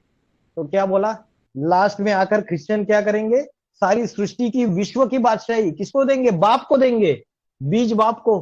अरे इतनी बड़ी बात बोल दी बाबा ने। तो 17-18 में वो जब सारी उसके हाथ में आ जाती है, और 18 के एंडिंग में जब वो बातें ढेर सारी आ जाती है कि फाइनेंस डिपार्टमेंट की जो मुखिया है बाया बेटी, वो उल्टा पुल्टा काम कर रही है, तो वो किसको सरेंडर हो जाता है दुखी होके, जो बाप है उसके पास चिट्ठी लिखता है ना, और उसके सामने सरेंडर हो जाता है। तो सारी बादशाही दे दी ना, उसके सामने झुक गया ना, जबकि उसी ने उसको पावर दी थी सारी, तू सारे डिसीजंस ले ले, सारी राजाई दी थी, निमित्त बनाया था। लेकिन लास्ट में आके 2018 के एंडिंग में जाके, शूटिंग पीरियड के अंत में जाके वो अपने बाप के पास सरेंडर हो जाता है ना, सारी की सारी बातें लेके, तो सारी बादशाही उसको दे देता है। और ऐसे सेम टू सेम 2027-28 में होगा। 27-28 में 5वें नंबर का पूर्वज जो है, उसके पास जो सारी विश्व की बादशाही आएगी। विश्व कौन सा, भारत का विश्व या ब्राह्मणों की दुनिया ही विश्व है? जो बीज रूपी दुनिया है वही विश्व है। बाबा ने बोला इतनी बड़ी दुनिया में हम ब्राह्मणों का एक छोटा सा संसार है। तो इस ब्राह्मणों की जो बीज रूपी दुनिया है, 27-28 में भी फिर से ऐसा होगा कि उसके हाथ में सारी बादशाही आ जाएगी। और वो सारी की सारी बादशाही 28 में जब बाप, 28-29 में जब बाप प्रत्यक्ष होगा, तो सारी बादशाही उसको सौंप देगा। जितना भी संगठन बनाएगा वो सारा संगठन उसको सौंप देगा, उस बाप को, बीज बाप को सौंप देगा, सारी बादशाही उसको दे देगा। और किस आधार से देगा, बाबा ने मुरली में बोला है, इंफॉर्मेशन टेक्नोलॉजी के आधार पे तुम बच्चे सारी दुनिया में बाप का नाम प्रत्यक्ष कर देते हो, सारी दुनिया में बाप का नाम बाला कर देते हो। तो इंफॉर्मेशन टेक्नोलॉजी क्या है, ये जो फेसबुक है, ये जो सोशल मीडिया है, ये इंस्टाग्राम है, ये व्हाट्सएप है, ये सॉफ्टवेयर है, अलग अलग ये वेबसाइट्स है, इन सारों के द्वारा वो परमात्मा बाप की आवाज पूरी तरीके से सारी ब्राह्मणों की दुनिया में नहीं, सारे विश्व में, बाहर के विश्व में भी बुलंद कर देगा, ऑल ओवर वर्ल्ड। और बाप प्रत्यक्ष हो जाएगा 28-29 में। बाप प्रत्यक्ष हो जाएगा तो सारे विश्व की बादशाही बाप को मिल गई और उसने अपनी दे दी। इसलिए गीता खंड अगर अच्छे से पढ़ते तो गीता खंड में भी पॉइंट आया है, क्रिश्चियंस ने भारत से राष्ट्र बादशाही ली विश्व की और फिर भारत को ही वापिस दे देते हैं। तो क्यों बोला? अरे मुस्लिमों ने नहीं ली और मुस्लिमों ने बादशाही वापिस नहीं दी, बौद्धियों ने नहीं दी, क्रिश्चियंस ने ही दी। तो जरूर अगर उसको सूक्ष्म में जाएंगे तो वो 5वें नंबर के पूर्वज के ऊपर लागू होता है। सारे विश्व की बादशाही, ये ब्राह्मणों की दुनिया की बादशाही की बात है। ठीक है, तो ये बात हो गई। और सबसे शुरुआत में आपने पूछा बाबा उस 5वें नंबर के पूर्वज से बात कर रहे तो पूछा उस अनसुईया माँ को कब पहचाना? हाँ जी। ऐसा क्यों बोला? अनसुईया माँ को क्यों पहचाना, कब पहचाना? क्योंकि जब 5वें नंबर का पूर्वज 2018 के एंडिंग में जब वो फाइनेंस डिपार्टमेंट की मुखिया माया बेटी से जब झगड़ा हो जाता है, उसका जो प्रकाशमणि दादी की पूर्वज है उससे जब झगड़ा हो जाता है किसी बात के ऊपर, कोर्ट में केस डालने की बात के ऊपर, तब वो उल्टी पुल्टी डायरेक्शंस दे देती है। तब उस 5वें नंबर को पूर्वज को इस बात का अफसोस हो जाता है कि बाबा तो यज्ञ में है नहीं, अभी तो योगिनी माँ है। तो योगिनी माँ को सही है क्या गलत है इस बात का डिसीजन देना चाहिए, लेकिन योगिनी माँ तो न्यूट्रल हो जाती है, साइड ही नहीं लेती किसी का, ना उस मैटर में कोई अपना डिसीजन देती है। तो वो 5वें नंबर का पूर्वज जब दुखी हो जाता है और बाबा को सारी इंफॉर्मेशन दे देता है लेटर में, तो बोलता है कि योगिनी माँ को इसमें डिसीजन लेना चाहिए था, बीच में पढ़ना चाहिए था, लेकिन वो तो कोई भी बात नहीं बोल रही है, न्यूट्रल वे में ये कर रही है। तो बाबा को जब लिख के देता है तो बाबा उसको जवाब देते हैं उस अनसुईया माँ को कब पहचाना तूने? क्यों ऐसा बोला उसको 5वें नंबर के पूर्वज को? क्योंकि जो पुरुषार्थी जीवन है 2007 से लेके 2017-18 तक का, इसमें उसने जो भी सेवा की 5वें नंबर के पूर्वज में, कोर्ट कचहरियों की, यज्ञ में जो भी सेवाएं की, तो जब 2012, 13, 14, 15 में उसको जब बोला जाता था कि आपको 6 महीने में एक बार माँ को रिपोर्ट देना है, तो उसने वो क्या जवाब देता था? अरे हम बाबा को तो सारा ही रिपोर्ट दे देते हैं हर चीज का, तो माँ को अलग से रिपोर्ट देने की क्या जरूरत है, ऐसा जवाब देता था। तो थोड़ा अहंकार था ना उसके अंदर। तो योगिनी माँ को जो मन बुद्धि से जो स्थान देना चाहिए और उसको कोर्ट सेक्शन की सारी जानकारी देनी चाहिए, वो जानकारी उसने अपने पुरुषार्थी जीवन में दी नहीं। जब योगिनी माँ को जानकारी ही नहीं थी उस सेक्शन की, उस डिपार्टमेंट की, तो 2018 में जब ये प्रॉब्लम हो गया तो वो फैसला कैसे ले सकती है? गलती तो 5वें नंबर के पूर्वज की है। इसलिए बाबा ने उसको डांट लगाई, उस अनसुईया माँ को तूने कब पहचाना? अरे अब तो ड्रामा ही खत्म हो गया, अभी तो 2018 आते आते ड्रामा ही खत्म हो गया, शूटिंग पीरियड का एंड हो गया, बाप गुप्त हो गया। उसके पहले तुझे ये सारा करना था, उसके पहले तुझे मौका था, ये सारी की सारी रिपोर्ट देता सब कुछ, तो उसको जानकारी होती कुछ, तब वो डिसीजन ले पाती थी। अभी तो ड्रामा ही खत्म हो गया। उस अनसुईया माँ को तूने कब पहचाना? ठीक है, समझ में आया क्या कह रहा है ये? हाँ जी भाई जी। हाँ भाई जी एक प्रश्न है। बाबा ने एक वार्तालाप में बोला कि अष्टदेव भी अपने पाठ का प्रूफ और प्रमाण सहित परिचय देंगे, तो किसको देते हैं और कैसे देते हैं, थोड़ा ये भी बताइए। आप अपने पाठ का प्रूफ और प्रमाण सहित परिचय देंगे, जैसे बाप ने दिया। अभी ब्राह्मणों की दुनिया में एक सबसे बड़ी अंधश्रद्धा है, जैसे ये 5वें नंबर का पूर्वज भगत था ना, बहनों का, देवियों की पूजा तो उसने भी की 2016-17 तक, लेकिन जब उसको ज्ञान आया, अपने पाठ की पहचान आई, जब उसको रियलाइजेशन हो गई, तो देवियों की डूबीजा कर दी या नहीं कर दी? उसने बुद्धि रूपी पाव से कर दी। हाँ जी। और बाबा ने मुरली में बोला है, नंबरवार आत्माएं, जैसे जैसे उनके बुद्धि में ज्ञान आएगा, कौन सा ज्ञान? अपने पाठ का ज्ञान, वैसे वो नंबरवार इन देवियों की डूबीजा करते जाएंगे। तो आपने प्रश्न पूछा कि जैसे बाप ने प्रूफ प्रमाण सहित अपने पाठ का परिचय दिया, तो अष्टदेव भी अपने प्रूफ प्रमाण सहित अपने पाठ का परिचय देंगे। तो ब्राह्मणों की दुनिया में ये भक्ति भावना और अंधश्रद्धा है। अरे अष्टदेव तो गुप्त पाठधारी है, अष्टदेव तो अपने आप को प्रत्यक्ष नहीं करते हैं। जबकि बाबा ने मुरली में बोला है कि वो प्रूफ प्रमाण सहित, मुरलियों के प्रूफ प्रमाण सहित अपने पाठ का परिचय देंगे। बाबा ने मुरली में अष्टदेव को बोला कि अष्टदेव को अपना 12-12 का ग्रुप बनाना है।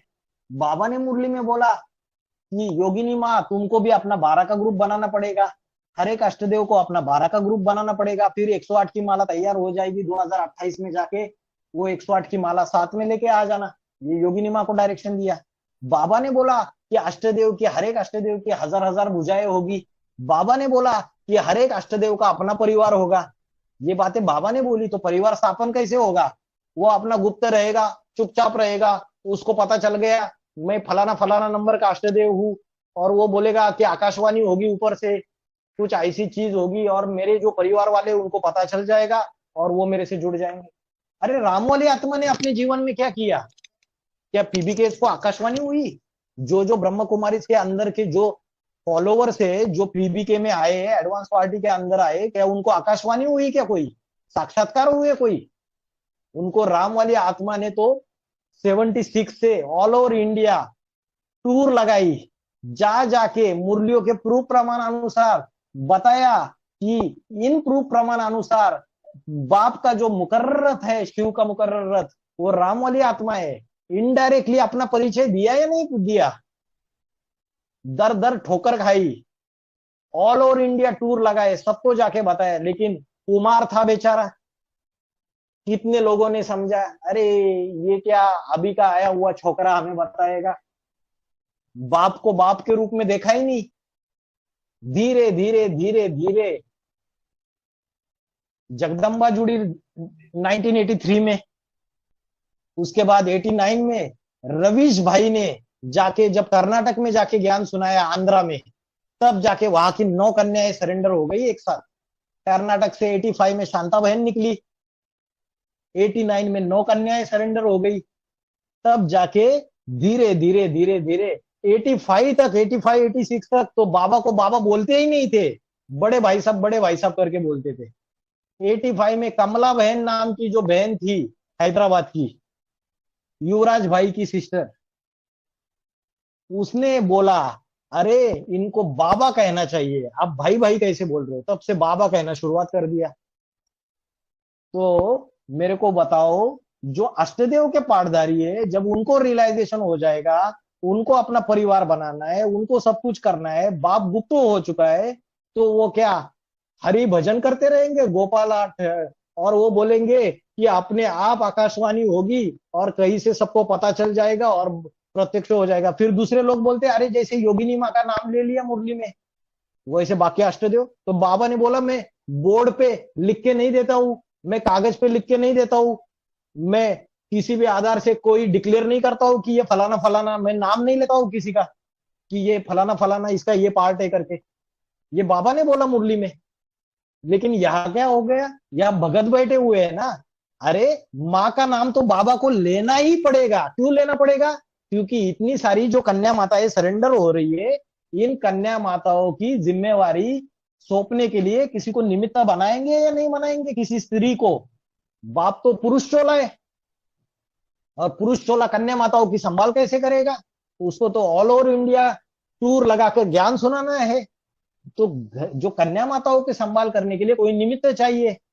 अभी निमित्त तो उसको चाहिए, अगर बाकी लोग उसको निमित्त माने ही ना और उसका तिरस्कार करते रहे कि हम नहीं मानते हैं, तो बाबा को डिक्लेयर करना पड़ेगा या नहीं पड़ेगा मुरली में कि ये माँ है। जैसे ओम राधे मम्मा के लिए ब्रह्मा बाबा ने बिठाया ना उसको गद्दी पे कि ये माँ है, बाबा रहते रहते, वैसे ही माँ को बिठा दिया। इसका मतलब ये नहीं कि हर एक अष्टदेव का नाम लेके बता देंगे करके कि ये अष्टदेव है करके। मुरली में क्लियर कट बोल दिया कि मुरलियों के प्रूफ प्रमाण अनुसार जैसे बाप ने अपना पाठ बताया, वैसे अष्टदेव भी अपना पाठ बताएंगे। और जैसे अष्टदेव प्रत्यक्ष हो गए 2018 में, बाबा ने बोला कि 18 में 8 रह, कितनी वाणियों में बोला, तब भी एडवांस पार्टी के अंदर जो भगत बैठे हुए हैं देवियों के, वो तो अल्लाह अकबर अपने कान में उंगली डाल देते हैं। हमें अष्टदेवों से क्या लेना देना है? अरे अष्टदेवों से क्या लेना देना है?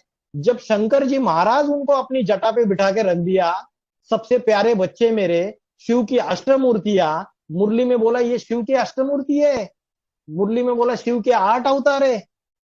अरे उनके द्वारा ही तो 108 की माला तैयार होनी है। तो जिसको बाप ने 8 को बनाया, 8 108 को बनाते, 108 1000 को बनाते, 1000 उसके नीचे वालों को बनाते, 16108 तैयार हो जाता है। इस तरीके से मल्टीप्लीकेशन हो जाती है।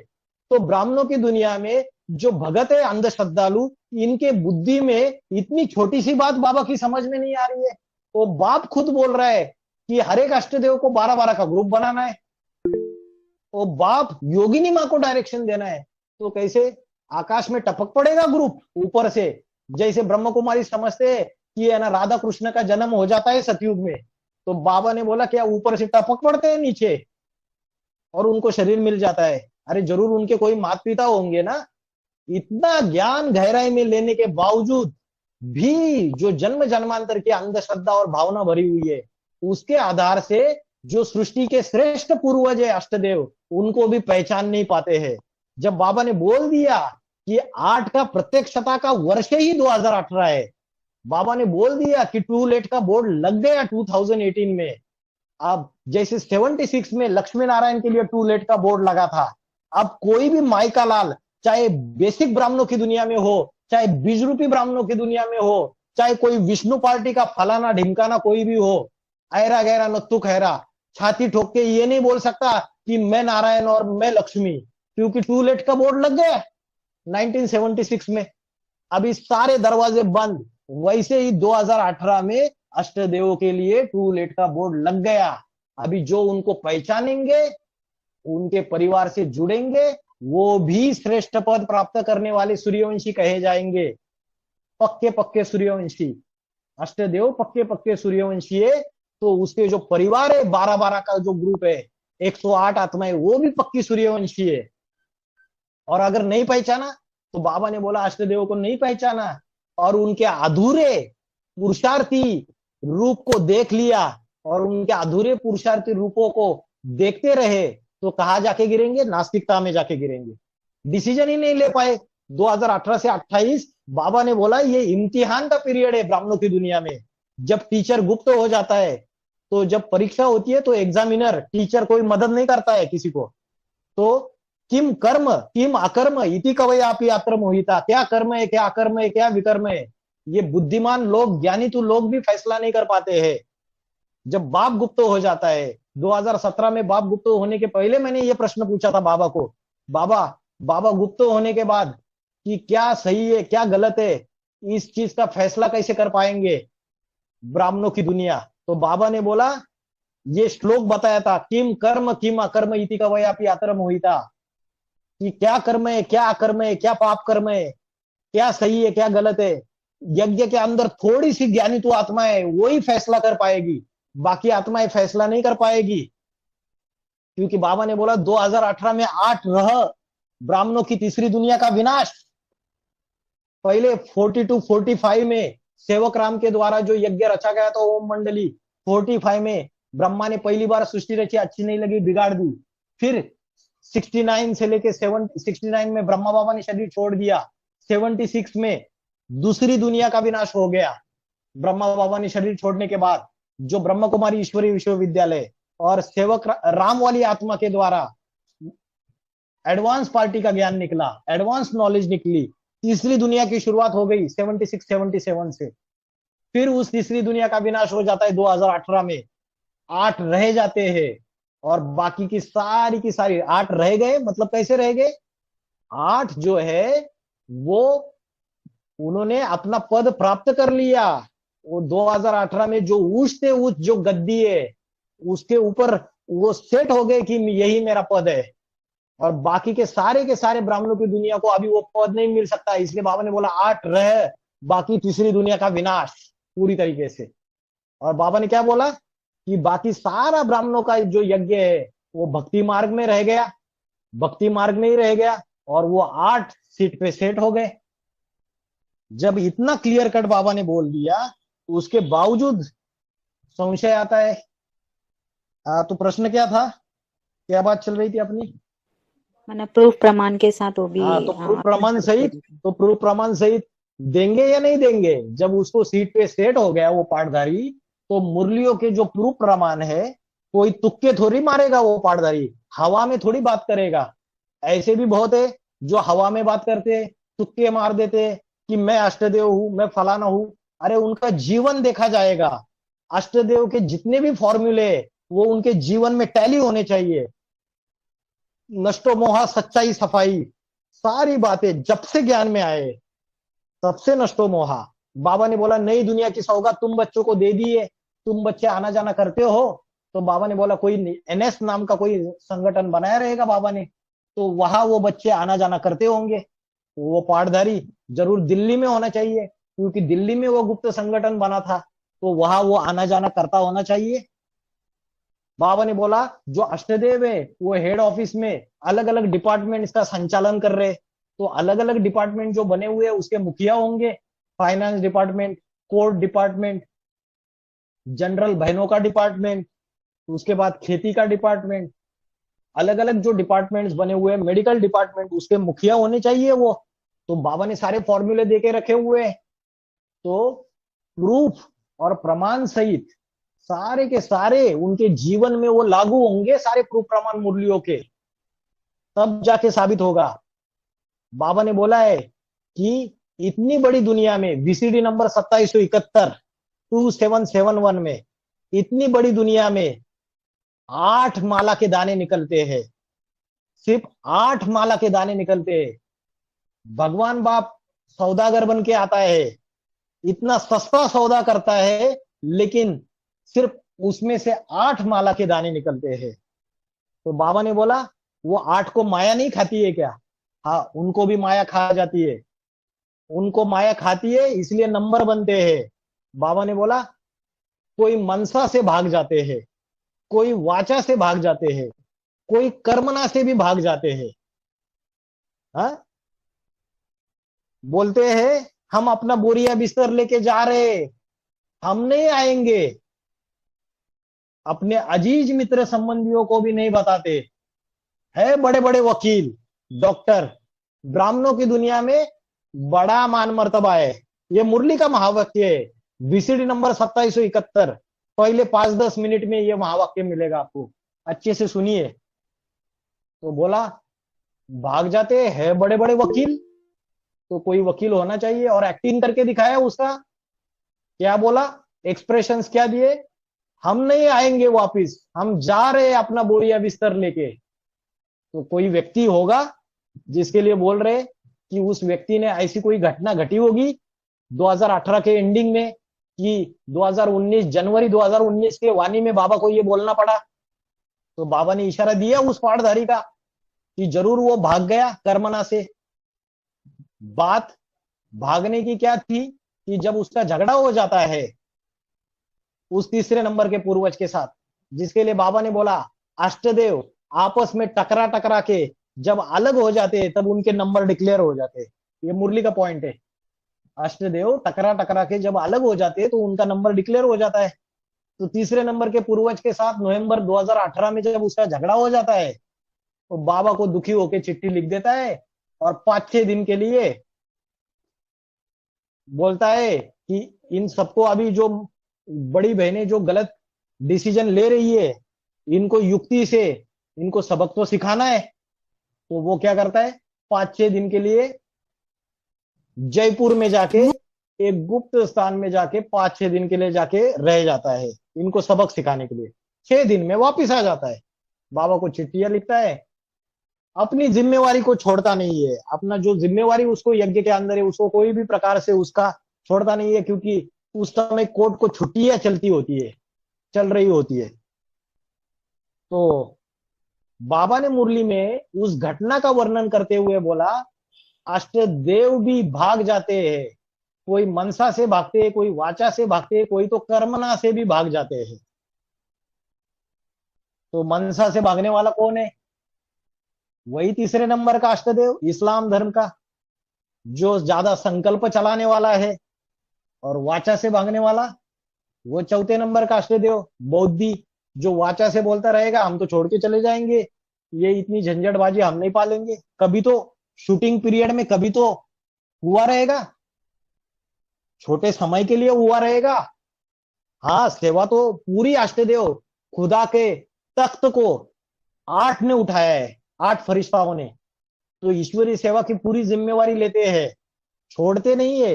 लेकिन कभी तो छोटा सा, इतने बड़े ड्रामा में छोटा सा शूटिंग तो कर लेते हैं, सूक्ष्म शूटिंग भागने का। और जो 5वें नंबर का है क्रिश्चियन धर्म का पूर्वज, वो तो कर्मणा से भाग जाता है। तो बाबा ने बोला कोई तो मनसा से भागते, कोई वाचा से भागते और कोई कर्मणा से भी भाग जाते है। बड़े बड़े वकील, दुनिया में बड़ा मान मर्तबा है तो कौन सी दुनिया, ब्राह्मणों की दुनिया में बड़ा मान मर्तबा है, तो ब्राह्मणों की दुनिया में उस पाठधारी का बड़ा मान मर्तबा रहेगा उस समय, इसलिए बाबा ने बोल दिया। ठीक है, तो इस तरीके से जो प्रूफ प्रमाण है, तो उसमें ये सारे प्रूफ प्रमाण बाप को भी लिख के दिए होंगे 19-20 में, और बाबा को भी सारे प्रूफ प्रमाण दिए रहेंगे मुरलियों के आधार से। और वही प्रूफ प्रमाण वो ऐसे ही ढिंडोरा पिटाता रहेगा, या कोई उसको प्रश्न पूछेंगे, जो उसके संगे साथी है उसको पूछेंगे तो जरूर बताएगा वो। हाँ, इतना चीप नहीं है, इतना शुद्र नहीं है कि सारी दुनिया में जाके ढंडोरा पटाए कि मैं अष्टदेव हूं, मैं अष्टदेव हूं।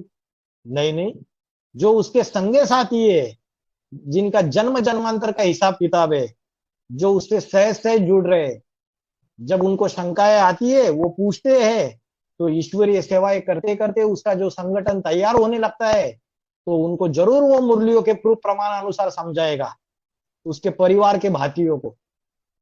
समझ में आया? हाँ जी। हाँ जी। भाई जी, हाँ, यज्ञ में जो माते रहते हैं ना, उन लोगों को 8 राजाइयाँ स्पष्ट दिखाई देगा, ये पॉइंट कैसे एक्सप्लेन करना है भाई जी? अब बाबा ने मुरली में बोला है, जैसे नेपाल है, 2016-17 में जब बाबा से बात हुई तो मैंने बोला 8 राजाइयाँ स्पष्ट दिखाई देगी, तो बाबा ने बोला जैसे नेपाल के 8 टुकड़े हो गए। नेपाल के 2016-17 में अगर आप गूगल में जाओगे तो नेपाल 7-8 टुकड़ों में विभाजित हो गया। तो वैसे ही अष्टदेवों में 8 राजाइयाँ स्पष्ट दिखाई देगी। अष्टदेवों की बात है, 2018 में जब बाप गुप्त हो जाता है, तो जैसे ब्रह्म कुमारीज में 1969 में ब्रह्मा बाबा शरीर छोड़ देते हैं, तो बाबा ने बोला जब द्वापर युग की शूटिंग में पहले पहले क्या होता है, इब्राहिम क्या करता है, अपना प्रोविंस अलग कर देता है, तो इस्लाम धर्म पहले पहले अपना प्रोविंस अलग कर देता है। वैसे ही 2018 के एंडिंग में वाणी चली, बाबा ने बोला कि ये योगिनी माँ, तो ये योगिनी तो बाबा को जैसे रुलाई देती है, फाइनेंस का सारा कंट्रोल जो है कोई एक सर्वे सर्वा नहीं होना चाहिए, लेकिन योगिनी माँ चंद्रवंश का मन का है, जो बाप की बात को समझ नहीं पाता है, परखने की शक्ति नहीं है। और जो तीसरे नंबर का जो इस्लाम धर्म का पूर्वज है, वो फाइनेंस का सारा कंट्रोल अपने हाथ में ले लेता है। तो शूटिंग हुआ या नहीं हुआ 2018 के एंडिंग में, इधर बाप गुप्त हो गया, पहले फाइनेंस से रिलेटेड जो भी बातें हैं वो तीसरे नंबर के पूर्वज को, योगिनी माँ को और बाबा को पूरी की पूरी रिपोर्ट देनी रहती थी।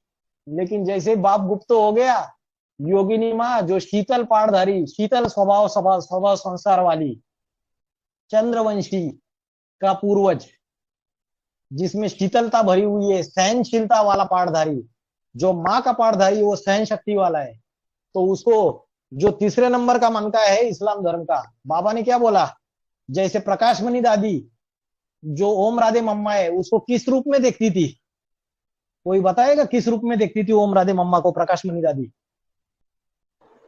सौतन के रूप में देखती थी ना भाई जी, उनको मतलब अच्छा नहीं, वो नहीं समझते थे, सौतन के रूप में देखती थी, सौतिया डाह। प्रकाशमणि दादी को हमेशा लगता था कि ब्रह्मा बाबा के बाजू के गद्दी में तो मैं बैठना चाहिए। इसलिए बाद में वर्ल्ड मदर का टाइटल भी ले लेती है अपने ऊपर। वर्ल्ड मदर माना जगदम्बा। और जैसे ही ओम राधे मम्मा शरीर छोड़ देती है तो सारी की सारी ये सत्ता अपने हाथ में ले लेती है। बाबा के साथ में ये कर दिया, मम्मा जगदम्बा बन के बैठ जाती है तुरंत के तुरंत। यहाँ तक ब्रह्मा बाबा शरीर छोड़ने के बाद ओम राधे मम्मा का फोटो भी हटा देती है बाबा के बाजू में से। तो सौतिया ढा हुई ना, हुई या नहीं हुई? हाँ जी भाई जी, हाँ जी। हुई हुई। ऐसे ही जब जगदम्बा एडवांस पार्टी के अंदर जो चंद्रवंश का मुखिया है जगदम्बा, जो बाबा की सहयोगिनी बनती है 83 में पहली पहली, तो वो तो चंद्रवंशी मन का था, जगत पिता के साथ जगदम्बा की पाठदारी थी। तो उसका भी कोई इस्लाम धर्म की आत्मा यज्ञ के अंदर आती है और वो भी उसका सौतिया ढा बनती है या नहीं बनती है? बोलती है बाबा के साथ तो मैं जगदम्बा होनी चाहिए, मेरे हाथ में सत्ता होनी चाहिए। तो कोई इस्लाम धर्म की आत्माएं थी, है, अभी भी यज्ञ में बैठी हुई है। और उसका भी पूर्वज, अभी आ जाओ पूर्वजों में, जगदम्बा के भी ऊपर जगदम्बा कौन है? दादी है। और परदादी कौन है? कौन है परदादी? योगिनी माँ। योगिनी माँ हुई परदादी चंद्रवंश की, पूर्वज। तो ये जो परदादी है इसकी भी कोई सौतिया ढा बैठी होगी या नहीं इस्लाम धर्म की? तीसरे नंबर का पूर्वज। अरे अगर पूर्वज में नहीं होगा तो बीज में नहीं होगा और जड़ों में नहीं आएगा। तो जरूर यह हुआ है। इसलिए बाबा ने बोला ये काशी नगरी में जो इंदिरा गांधी बैठी हुई है वो सच्चा सच्चा पोता मेल बाबा को देती नहीं है। इंदिरा गांधी, बाबा ने अर्थ बताया, इंदिरा जिसके अंदर से डर भरा हुआ है, गांधी माना गंदी है, बड़ी गंदी, बाबा को सच्चा सच्चा पोता मेल देती नहीं है। तो बोला काशी नगरी की इंदिरा गांधी, काशी नगरी माना एनएस। तो एनएस में कोई ऐसी पाठधारी है जिसको बाबा ने बोला इंदिरा गांधी। तो वो जो इंदिरा गांधी है, वो जो माया बेटी है, वो माया बेटी फाइनेंस का सारा कंट्रोल छीन लेती है। बाबा गुप्त हुआ इधर और सारा का सारा अपने हाथ में ले लेती है। भोली भाली सीधी सादी बेचारी चंद्रवंशी शीतल सहन शक्ति वाली योगिनी माँ को साइड कर देती है। और ब्राह्मणों की दुनिया को किसी को पता ही नहीं चलता। मुरली के पॉइंट चलते रहते हैं, बाबा खोल खोल के बताते हैं, लेकिन कोई समझ ही नहीं पाता हो क्या रहा है यज्ञ के अंदर। तो इब्राहिम ने प्रोविंस अलग किया या नहीं किया? इब्राहिम ने प्रोविंस अलग कर दिया। अभी इब्राहिम प्रोविंस अलग करेगा तो योगिनी माँ को बाबा ने बोला है कि चंद्रवंशियों को, योगिनी माँ को बोला तुम ये नहीं समझना जो बाप का ग्रुप है तुम्हारा ग्रुप है, तुमको भी सहन शक्ति के आधार से तुम्हारा 12 का ग्रुप तैयार करना होगा। बाबा ने बोला चंद्रवंशियों को अंत तक अत्याचार सहन करने पड़ेंगे। और बाबा ने बोला तो तुम अपना ग्रुप कैसे तैयार करोगी? तो बोला सहन शक्ति के आधार पे तुम अपना ग्रुप तैयार करोगी। तो योगिनी माँ को तो डायरेक्शन दे दिया। तो यहाँ योगिनी माँ भी अपने तरीके से अपना ग्रुप बना रही होगी या नहीं बना रही होगी? सहन शक्ति के आधार पे वो भी बना रही है। इधर इब्राहिम जो इस्लाम का पूर्वज है उसने तो कर ही दिए 2 छेड़े। द्वापर जैसे आया, द्वापर माना 2 पूर, 2 पूर माना 2 छाड़े कर दिए। तो उसने अपनी अलग से राजाई बना दी, कट कर दी पूरी तरीके से। जो बौद्धि का मन का है 4थे नंबर का पूर्वज, वो 3रे नंबर के इस्लाम के पूर्वज के प्रभाव में आता है। उसके हाथ में खेती का डिपार्टमेंट, उसके हाथ में है सारा जो भी मधुबनों में जितना भी खाना पीना अनाज वस्तुएं होती है उसका सारा डिपार्टमेंट। तो उसकी राजाई तो अलग से चली रही है यज्ञ के अंदर। तो वो भी अपनी अलग से राजाई चला रहा है। एक डिपार्टमेंट के बाबा गुप्त होने के बाद अभी हालत ऐसी है, जो मधुबनों में रहते होंगे, मधुबनों में सेवा करते होंगे, उनको जाके पूछो, एक डिपार्टमेंट का दूसरे डिपार्टमेंट से पट्टा नहीं है, टक्कर चलती रहती है, झगड़े चलते रहते हैं। बाबा ने बोला बाप गुप्त होने के बाद तीसरी दुनिया की जो कन्या है उनके सबसे बड़ा झगड़ा कौन सा है? उनमें क्या जवाब दिया मुरली में? बताइए, कौन बताएगा, कौन होशियार है, देखते हैं। कुर्सी बाप, का बोलो। कुर्सी का झगड़ा, कुर्सी का। हाँ, सबसे बड़ा झगड़ा है सत्ता की, कुर्सी का। तो यही हो रहा है बाप गुप्त होने के बाद। तो तीसरे नंबर ने तो अपना अलग कर ही दिया है, चौथे नंबर में वो अपने घड़े तो तैयार कर ही रहा है, और चौथे नंबर के पास तो अलग से सत्ता है ही। तो पांचवें नंबर का जो बेचारा है, जो वन मैन शो करता था, ऑल ओवर इंडिया अकेला करता था, तो वो अपना संगठन बनाएगा या नहीं बनाएगा? बनाएगा। डायरेक्शन दिया है बाबा ने। उसको यज्ञ से कुछ भी नहीं मिलता है। जैसे राम वाली आत्मा को 76 में इस यज्ञ कुंड से कुछ भी नहीं मिलता है। ले अपना धनुष और ये ले अपना बाण, तीर कमान, और कमा और खा, ये ज्ञान के बाण है। और ये लचीला उसका धनुष पुरुषार्थ रूपी है। इससे भाग दौड़ कर, ऑल ओवर इंडिया भाग दौड़ कर अपने लचीले पुरुषार्थ रूपी शरीर से, और ज्ञान के बाण जो तेरे अंदर बुद्धि रूपी तुनीर में तेरे जो डाल के रखे हैं बाप ने मुरलियों अव्यक्त वाणियों के द्वारा, जो पालना दी है तेरे को, तो उसे कमा और खा। तो कृष्ण और क्राइस्ट की राशि मिलाई जाती है या नहीं मिलाई जाती है? 76 में उसको भी यज्ञ से कुछ भी मदद नहीं मिली। उसने इंडिपेंडेंटली अपना संगठन बना के दिखाया। इधर दूसरे नंबर के अष्टदेव को बना बनाया संगठन मिल रहा है। योगिनी माँ को सारे ब्राह्मणों का परिवार जानता है, एडवांस पार्टी। तीसरे नंबर का अष्टदेव फाइनेंस डिपार्टमेंट का मुखिया, उसको भी सारा संगठन मिल रहा है। ऑल ओवर इंडिया की सरेंडर बहने, उसमें जो अलग अलग फाइनेंस के जो जिनको जिनको निमित्त बनाया है। चौथे नंबर के अष्टदेव को भी मिल रहा है। अभी पांचवें नंबर का अष्टदेव बेचारा क्या करेगा? उसको तो इन्होंने पूरी तरीके से, उन्होंने बोला ये तो बड़ा ज्ञानी, तू अपना ज्ञान ये कर रहा है, तो थोड़ा सा षड्यंत्र रच के क्राइस्ट को सूली पे लटका देते हैं।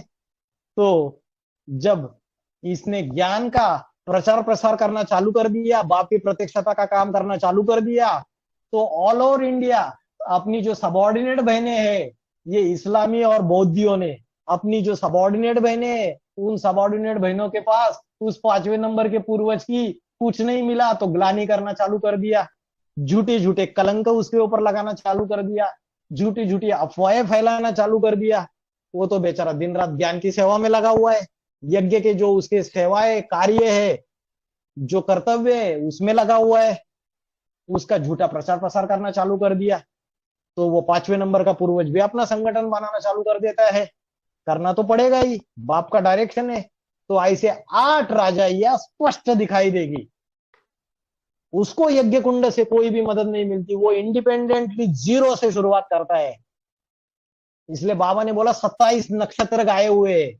उस 27 नक्षत्र में पहले जो 3 नक्षत्र है, नक्षत्र जो है वो स्वयं प्रकाशित होते हैं, वो किसी से प्रकाश नहीं लेते हैं, इंडिपेंडेंटली अपनी राजा स्थापन करके दिखाते हैं। तो उसमें पहला नक्षत्र है राम वाली आत्मा, जो जीरो से हीरो बन के दिखाती है, इंडिपेंडेंट अपना संगठन बना के दिखाती है। 76 के बाद इतनी बड़ी एडवांस पार्टी खड़ी कर देती है। फिर वो स्थापनाकारी अष्टदेव जो 12 सूर्यवंशी है, उसमें 4 स्थापनाकारी, 4 पालनाकारी और 4 विनाशकारी। तो पहले नंबर का अष्टदेव जो है वो नक्षत्रों में पहला नक्षत्र। फिर उसके बाद जो पालनाकारी ग्रुप है, उसमें 5वें नंबर का जो अष्टदेव है, वो नक्षत्रों में दूसरा नक्षत्र, वो भी इंडिपेंडेंट जीरो से अपना संगठन स्थापन करके दिखाता है। फिर जो नष्टदेवों में जो 9वां नंबर रहेगा, आर्य समाजी अर्धनास्तिक, उसको भी करना पड़ेगा आने वाले समय में। तो ये 3 नक्षत्र है। ऐसे ही हर ग्रुप में ऐसे 3-3 पाठधारी रहेंगे, चंद्रवंशियों में भी, इस्लाम वंशियों में भी, बौद्ध वंशियों में भी। ऐसे करके 3 9 27, 3 गुना 9 कितने हो गए? 27। ये 27 नक्षत्रों का दुनिया में गायन है। समझ में आया? तो प्रश्न आपका ये था, 8 राजाइयां स्पष्ट दिखाई 8 राजाइयां स्पष्ट दिखाई देगी। तो कितने सारे पॉइंट चलाए बाबा ने इसके ऊपर, लेकिन किसी के बुद्धि में कुछ बैठ नहीं रहा है। बोलते हैं कि सिर्फ 2 नंबर आउट हो गए। अरे जब 8 ने अपनी राजाई जमाना चालू कर दिया, तो दुनिया को बेवकूफ बनाया जा रहा है। और बेवकूफ बनाने का कारण भी क्या है कि इन तीनों जो तीसरा नंबर का अष्टदेव, चौथा नंबर का अष्टदेव और पांचवें नंबर के अष्टदेव में ये पांचवें नंबर का सबसे ज्यादा तीखा है, क्योंकि मुरली में बाबा ने बोला चार मुख्य धर्म है, हिंदू, इस्लाम, बौद्धी और क्रिश्चियन। तीन इस्लामी, बौद्धी, क्रिश्चियन में क्रिश्चियन सबसे लास्ट में आता है, लेकिन सबसे तीखा चला जाता है। क्यों तीखा चला जाता है भाई? अरे इतनी ज्यादा ईश्वरीय सेवा करता है वो, इसलिए तीखा चला जाता है। लेकिन ये जो इस्लामी और बौद्धी जो तथाकथित धर्मगुरु है, इनको ईर्ष्या द्वेष आ जाता है कि ये बड़ा आगे जा रहा है, इसको दबाओ, किसी को इसको आगे जाने मत दो, और मारे ईर्ष्या द्वेष के वो क्या करते हैं इस्लामी और बौद्धी धर्मगुरु, ये क्राइस्ट को सूली पे लटका देते हैं। सूली पे लटकाना माना उसकी ग्लानी करना, उसकी ग्लानी फैलाना, झूठे आरोप लगाना, उसके ऊपर झूठे कलंक लगाना, ये धंधा कर देते हैं ये देहधारी धर्मगुरु। तो इस तरीके से नंबरवार बाबा ने बोला है 10 साल में 10 धर्म के सीढ़ी के 10 मुखिया नंबरवार प्रत्यक्ष होते जाएंगे। तो 5 दिसंबर 2019 में बाबा ने बोला कि जो सूर्यवंश की राजधानी है वो स्थिरियम हो गई। कौन है सूर्यवंश की राजधानी? योगिनी माँ। तो 5 दिसंबर 2019 से लेके 5 दिसंबर 2020 तक चंद्रवंश का समय, 2020 से लेके 21 तक तीसरे नंबर के अष्टदेव का समय, 21 से 22 चौथे नंबर के अष्टदेव का समय बौद्धि, और 22 से 23 पांचवें नंबर के अष्टदेव का समय। तो पांचवें नंबर के अष्टदेव का संगठन अभी दिखाई दे रहा है या नहीं दिखाई दे रहा है ब्राह्मणों की दुनिया के अंदर? बताइए। दिखाई दे रहा है। हाँ जी। तो इस तरीके से धीरे धीरे छठा भी, सातवां, आठवां, बड़ा जबरदस्त 8 राजा यह स्पष्ट दिखाई देगी ब्राह्मणों की दुनिया में। लेकिन जो सन्यासी है छठा, उसको इतनी बड़ी मेहनत करने की जरूरत है जितनी पांचवे को करनी पड़ रही है, क्योंकि पांचवा तो 300 350 करोड़ का बाप बन जाता है। जितना 700 750 करोड़ की दुनिया है उसमें आधे का बाप बन जाता है क्राइस्ट। और क्राइस्ट का भी पूर्वज, क्राइस्ट भी किसके सामने माथा झुकाएगा? अपने अष्टदेव के सामने माथा झुकाएगा। उसका अष्टरतन जो एडवांस पार्टी में बैठा है वो भी किसके सामने माथा झुकाएगा? वो भी अष्टदेव पूर्वज वाले आत्मा के सामने माथा झुकाएगा, पांचवें नंबर के। तो जितनी मेहनत उस पांचवे को करनी पड़ रही है उतनी छठे को करनी पड़ेगी क्या? क्योंकि सन्यासी के लिए बाबा ने बोला सन्यासी के फॉलोअर्स कितने रहते हैं? सिर्फ 1-1.5 करोड़। तो क्राइस्ट के तो 250 300 350 करोड़ तक फॉलोअर्स बनते हैं। तो इसको तो इतना मेहनत करने की जरूरत नहीं। और बाबा ने बोला सन्यासियों की तो राजा ही नहीं चलती है, तो उनकी राजा ही नहीं चलती है। बाबा ने बोला वो जो यज्ञ के अंदर जो उनको सत्ता मिली है, जो गद्दी मिली है, उस गद्दी में ऐसे बैठ जाते हैं कि जैसे राजा है। तो उनको अलग से जितना माथा उस पांचवें नंबर के पूर्वज को संगठन बनाने के लिए मारना पड़ता है, जैसे बाप को मेहनत करनी पड़ी वैसे उसको करना पड़ता है, उतना माथा उसको नहीं मारना पड़ेगा छठे वाले को। वो तो यज्ञ के अंदर ही अंदर गद्दी जमा के बैठा हुआ है, उसमें जो कन्याएं कनेक्टेड रहेगी उसी में सारा मिल जाएगा उसको। और 7वें नंबर के उसको मुस्लिम, उसको मारना पड़ेगा। और 8वें नंबर का सिख, बाबा ने बोला सिखों की राजाई पंजाब तक सीमित रह जाती है, तो लास्ट में आने वाला धर्म है, लास्ट के 500 सालों में, तो उसको भी इतनी मेहनत करने की जरूरत नहीं पड़ेगी जितना पांचवे को करनी पड़ती है। इसलिए बाबा ने बोला कि सारी दुनिया के बाप बन के बैठ जाते हैं क्रिश्चियंस, और सारे विश्व की बादशाही लेते हैं, और सारी बादशाही फिर 2028 आते आते बाप को सौंप देंगे। समझ में आया? जी भाई जी। और ये अष्टदेवों में पुरुष भी हो सकते हैं क्या? ऐसे भी डाउट्स आते हैं बहुत सारे लोगों को, पुरुष हाँ, हो सकते हैं अष्टदेव? उसके लिए मुरली में पॉइंट्स है बाबा के क्लियर कट। बाबा ने मुरली में बोला है अष्टदेव जो है वो आत्मिक स्थिति की बात है, वो कोई चोले की बात नहीं है, स्त्री चोला या पुरुष चोला। तो बाबा ने बोला है अष्टदेव या आत्मिक स्थिति की बात है, उसमें पुरुष भी हो सकते हैं और स्त्री भी हो सकते हैं। जो वार्तालाप नंबर 1244 है उसमें बाबा ने बोला कि ऐसा नहीं, क्या बोला? ऐसा नहीं है कि पुरुष चोले जितने भी है वो कम पद पावेंगे, अष्टदेव में नहीं आ सकते हैं। बाबा ने बोला वो अष्टदेव में नहीं आ सकते, ऐसा नहीं है। बाबा ने बोला अगर ऐसा करेंगे तो पार्शलिटी हो जाएगी। बाबा ने मुरली में बोला है कुमार जो चाहे कर सकते हैं, अदर कुमार नहीं कर सकते जो चाहे वो तो गृहस्थी के बंधन में बन गए। अदर कुमारी माताएं नहीं कर सकती जो चाहे वो, और कन्याएं भी नहीं कर सकती, उनको तो बंधन है। कुमार तो रात को 12 बजे बाबा ने बोला चौराहे पे भी जाके बैठ सकते हैं, उनको कोई बंधन नहीं होता है, कहीं भी जाके सेवा कर सकते हैं। तो बाबा ने कुमारों के लिए इशारा दे दिया वार्तालाप 1244 में, जब अष्टदेव में पुरुष आ सकते हैं क्या नहीं, ये क्वेश्चन जब पूछा गया तो बाबा ने बोला क्यों नहीं आ सकते, अगर नहीं आएंगे तो पार्शलिटी हो जाएगी। ये तो अष्टदेव ये आत्मिक स्थिति की बात है, ये स्त्री या पुरुष चोले की बात नहीं है। लेकिन कोई कोई यज्ञ के अंदर ऐसे ब्राह्मणियां बैठी हुई है जो भोली भाली आत्माओं को ये बातें फैलाती है, अरे अष्टदेव में तो एक बाबा है और 7 बहनें हैं, बाकी कोई नहीं है। और अंध श्रद्धालु उनके जो भगत है वो भी सत्य वचन महाराज, आपने बहुत अच्छी बात बताई, हम बच गए। ये भाई कोई बोल रहा था, कोई बता रहा था कि वो भाई अष्टदेव में है, अरे हम बच गए। आपने हमको बहुत अच्छा कान में मंत्र फूंक दिया, हम इसको ध्यान में रखेंगे, बाकी किसी की बात नहीं मानेंगे, हम अपने कान में उंगली रख देंगे, अल्लाहू अकबर, किसी की बात नहीं मानेंगे हम। तो मुरली के जो महावाक्य है, जो बताने वाला गुरु है, वो मुरली के महावाक्यों के नंबर नहीं बताता है ना। लेकिन सारे ही अज्ञानी नहीं है। जो पुरुष चोला 5वें नंबर का पूर्वज, जब उसको रियलाइजेशन हो जाएगा तो मुरलियों के प्रूफ प्रमाण के अनुसार वो बताएगा कि इस वाणी में ये बात बोली है, जिससे साबित हो जाएगा कि ये झूठी झूठी भ्रांति या ब्राह्मणों की दुनिया में फैलाई जा रही है।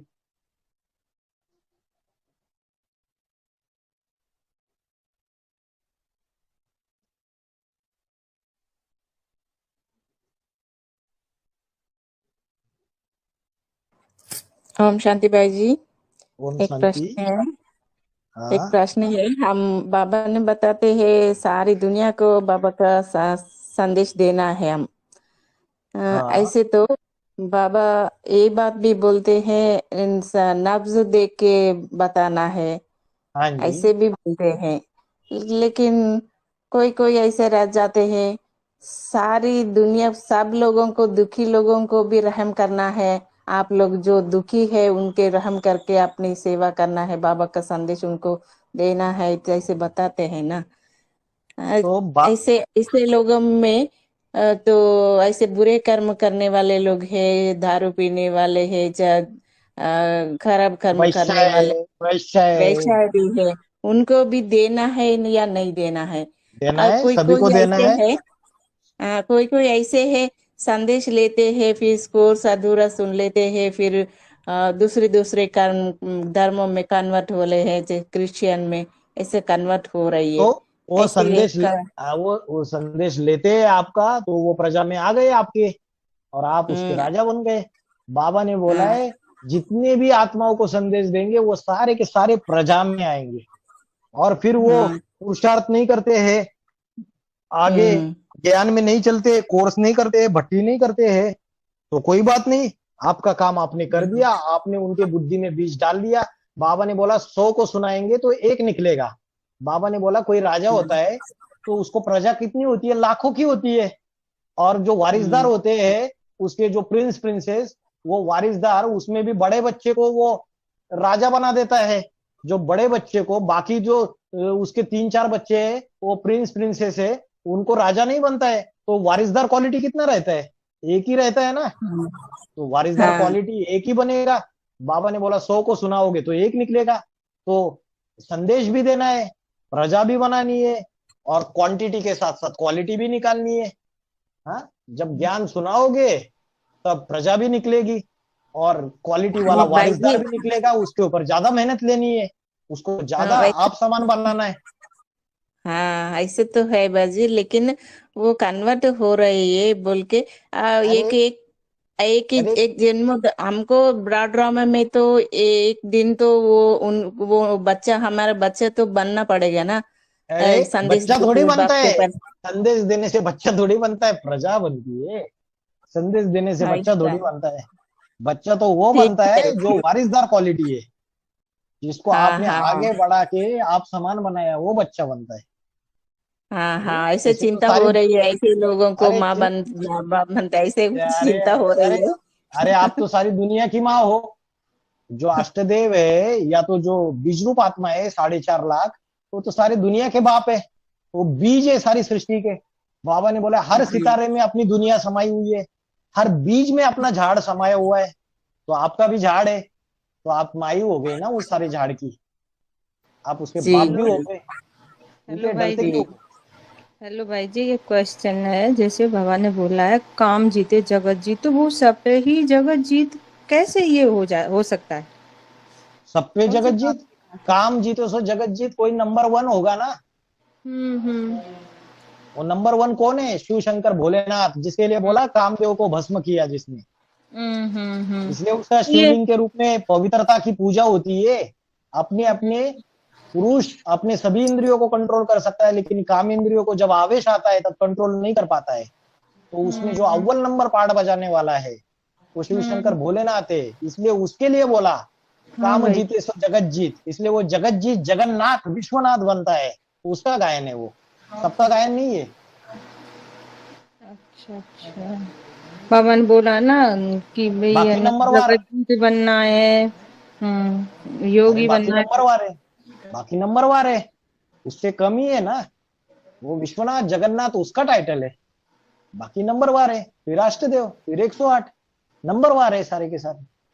नंबर वन तो उसके लिए जगत जीत का गायन है। अच्छा भाई बाबा ने जी। मुरली में बोला है, मैं तुम बच्चों को सारे विश्व का मालिक बनाता हूँ। शंकर हम्म। तो बेताज बादशाह है। तो विश्व का मालिक बनाना माना सारी दुनिया नतमस्तक हो जाएगी। बाबा ने बोला 9 लाख सितारे आसमान में चमक मारेंगे, तो सारी दुनिया नतमस्तक होगी, तो मालिक बने या नहीं बने? जब कोई कंपनी रहती है, फादर गुप्ता एंड सन्स, तो जो जो हाँ सन्स भाई। है, हाँ। तो वो भी उस कंपनी के मालिक ही कहलाते हैं ना। वो बोलता है कि ये ना, ये मेरी कंपनी नहीं है, वैसे ही। ठीक है भाई जी। ओम शांति भाई साहब। ओम शांति। हाँ मैं तो भाई जी, ऐसे भाई जी मैं एक बात बताना चाहती थी। अभी हाँ, आप दो घंटों से डायरेक्ट एग्जाम्पल के साथ अष्ट देवों का 8 राजा के बारे में बताया ना, वो तो मनुष्य भाषा में आप हमको समझाया, मैं करेक्ट? हाँ, हाँ, बाबा तो इशारा देते हैं ना मुरलियों में, इसीलिए हमको समझ में नहीं, क्योंकि हम देवता नहीं बने ना, मैं हाँ करेक्ट? जी, हाँ जी, हाँ थैंक जी, यू, हाँ जी, वी आर वेरी लकी। हाँ, थैंक यू वेरी वही मच। बात। तो बाबा ने भी जब एक्सप्लेन किया खोल खोल के, तभी जाके हमको एडवांस नॉलेज समझ में आई। चाहे अष्टदेव हो चाहे कोई भी है, तो हाँ जी। सबको तो बाबा ने समझाया तभी समझ में आया खोल खोल के। बाकी मुरलिया तो ब्रह्म कुमारी में हम भी थे, हम भी सुनते थे, लेकिन हाँ कहाँ जी। पता चला। जब मुरलियों में आता था शंकर का पार्ट इतना वंडरफुल है कि तुम बच्चे समझ ना सको, हमें हाँ थोड़ी जी। समझ में आया, जब बाबा ने समझाया तब समझ में आया। वैसे ही हम बाबा ने निमित्त बनाया है, जी, बाबा को थैंक यू बोलो। ठीक है। बाबा को थैंक यू बोलते हमेशा, कम हाँ कुछ जी, हाँ जी, थैंक्स बोले तो कुछ ही बोले तो, क्योंकि अभी तक मेरे को समझ में नहीं, क्यों मेरे को समझ में नहीं आ रहा, क्यों समझ बोले तो आज पता चला। आपने इतना डायरेक्ट हमारा लैंग्वेज में बताया विथ एग्जाम्पल, लेकिन बाबा तो देवता उनके लैंग्वेज में इशारा देते हैं ना, उसको पकड़ना बोले तो हाँ, बहुत मुश्किल है भाई जी। हाँ जी, हाँ जी, बाबा। हाँ जी, हाँ जी भाई जी, हाँ जी, अभी समय हो चुका है काफी ज्यादा। हाँ जी। अभी किसी को कोई क्वेश्चन भी है तो नेक्स्ट सेशन जब भाई जी लेंगे तब पूछ लीजिएगा। अब समय हो गया है, अभी रखते हैं। बहुत अच्छे से विस्तार से उन्होंने समझाने दी है, काफी ऑडियो सवाल मिलना पूरे मिल जाएगा होंगे ना बाकी माता जी? को। हाँ जी, माता जी, ऑडियो इस पर मिलना चाहिए हम सब लोगों को। हाँ जी, हाँ जी, मिल जाएगा। ठीक है, उम्मीद करती हूँ काफी सवाल जो है आपके अंदर जो चल रहे होंगे क्लियर हुए होंगे। बाकी किसी को और भी कुछ पूछना है तो बहुत पूछ क्लियर सकते हुआ आज। हैं। जी ठीक है, फिर अभी रखते हैं, क्लास ओवर करते हैं। ओम शांति सभी को। ओम शांति। ओम शांति भाई जी, ओम शांति माता जी, जय बाबा। ओम शांति।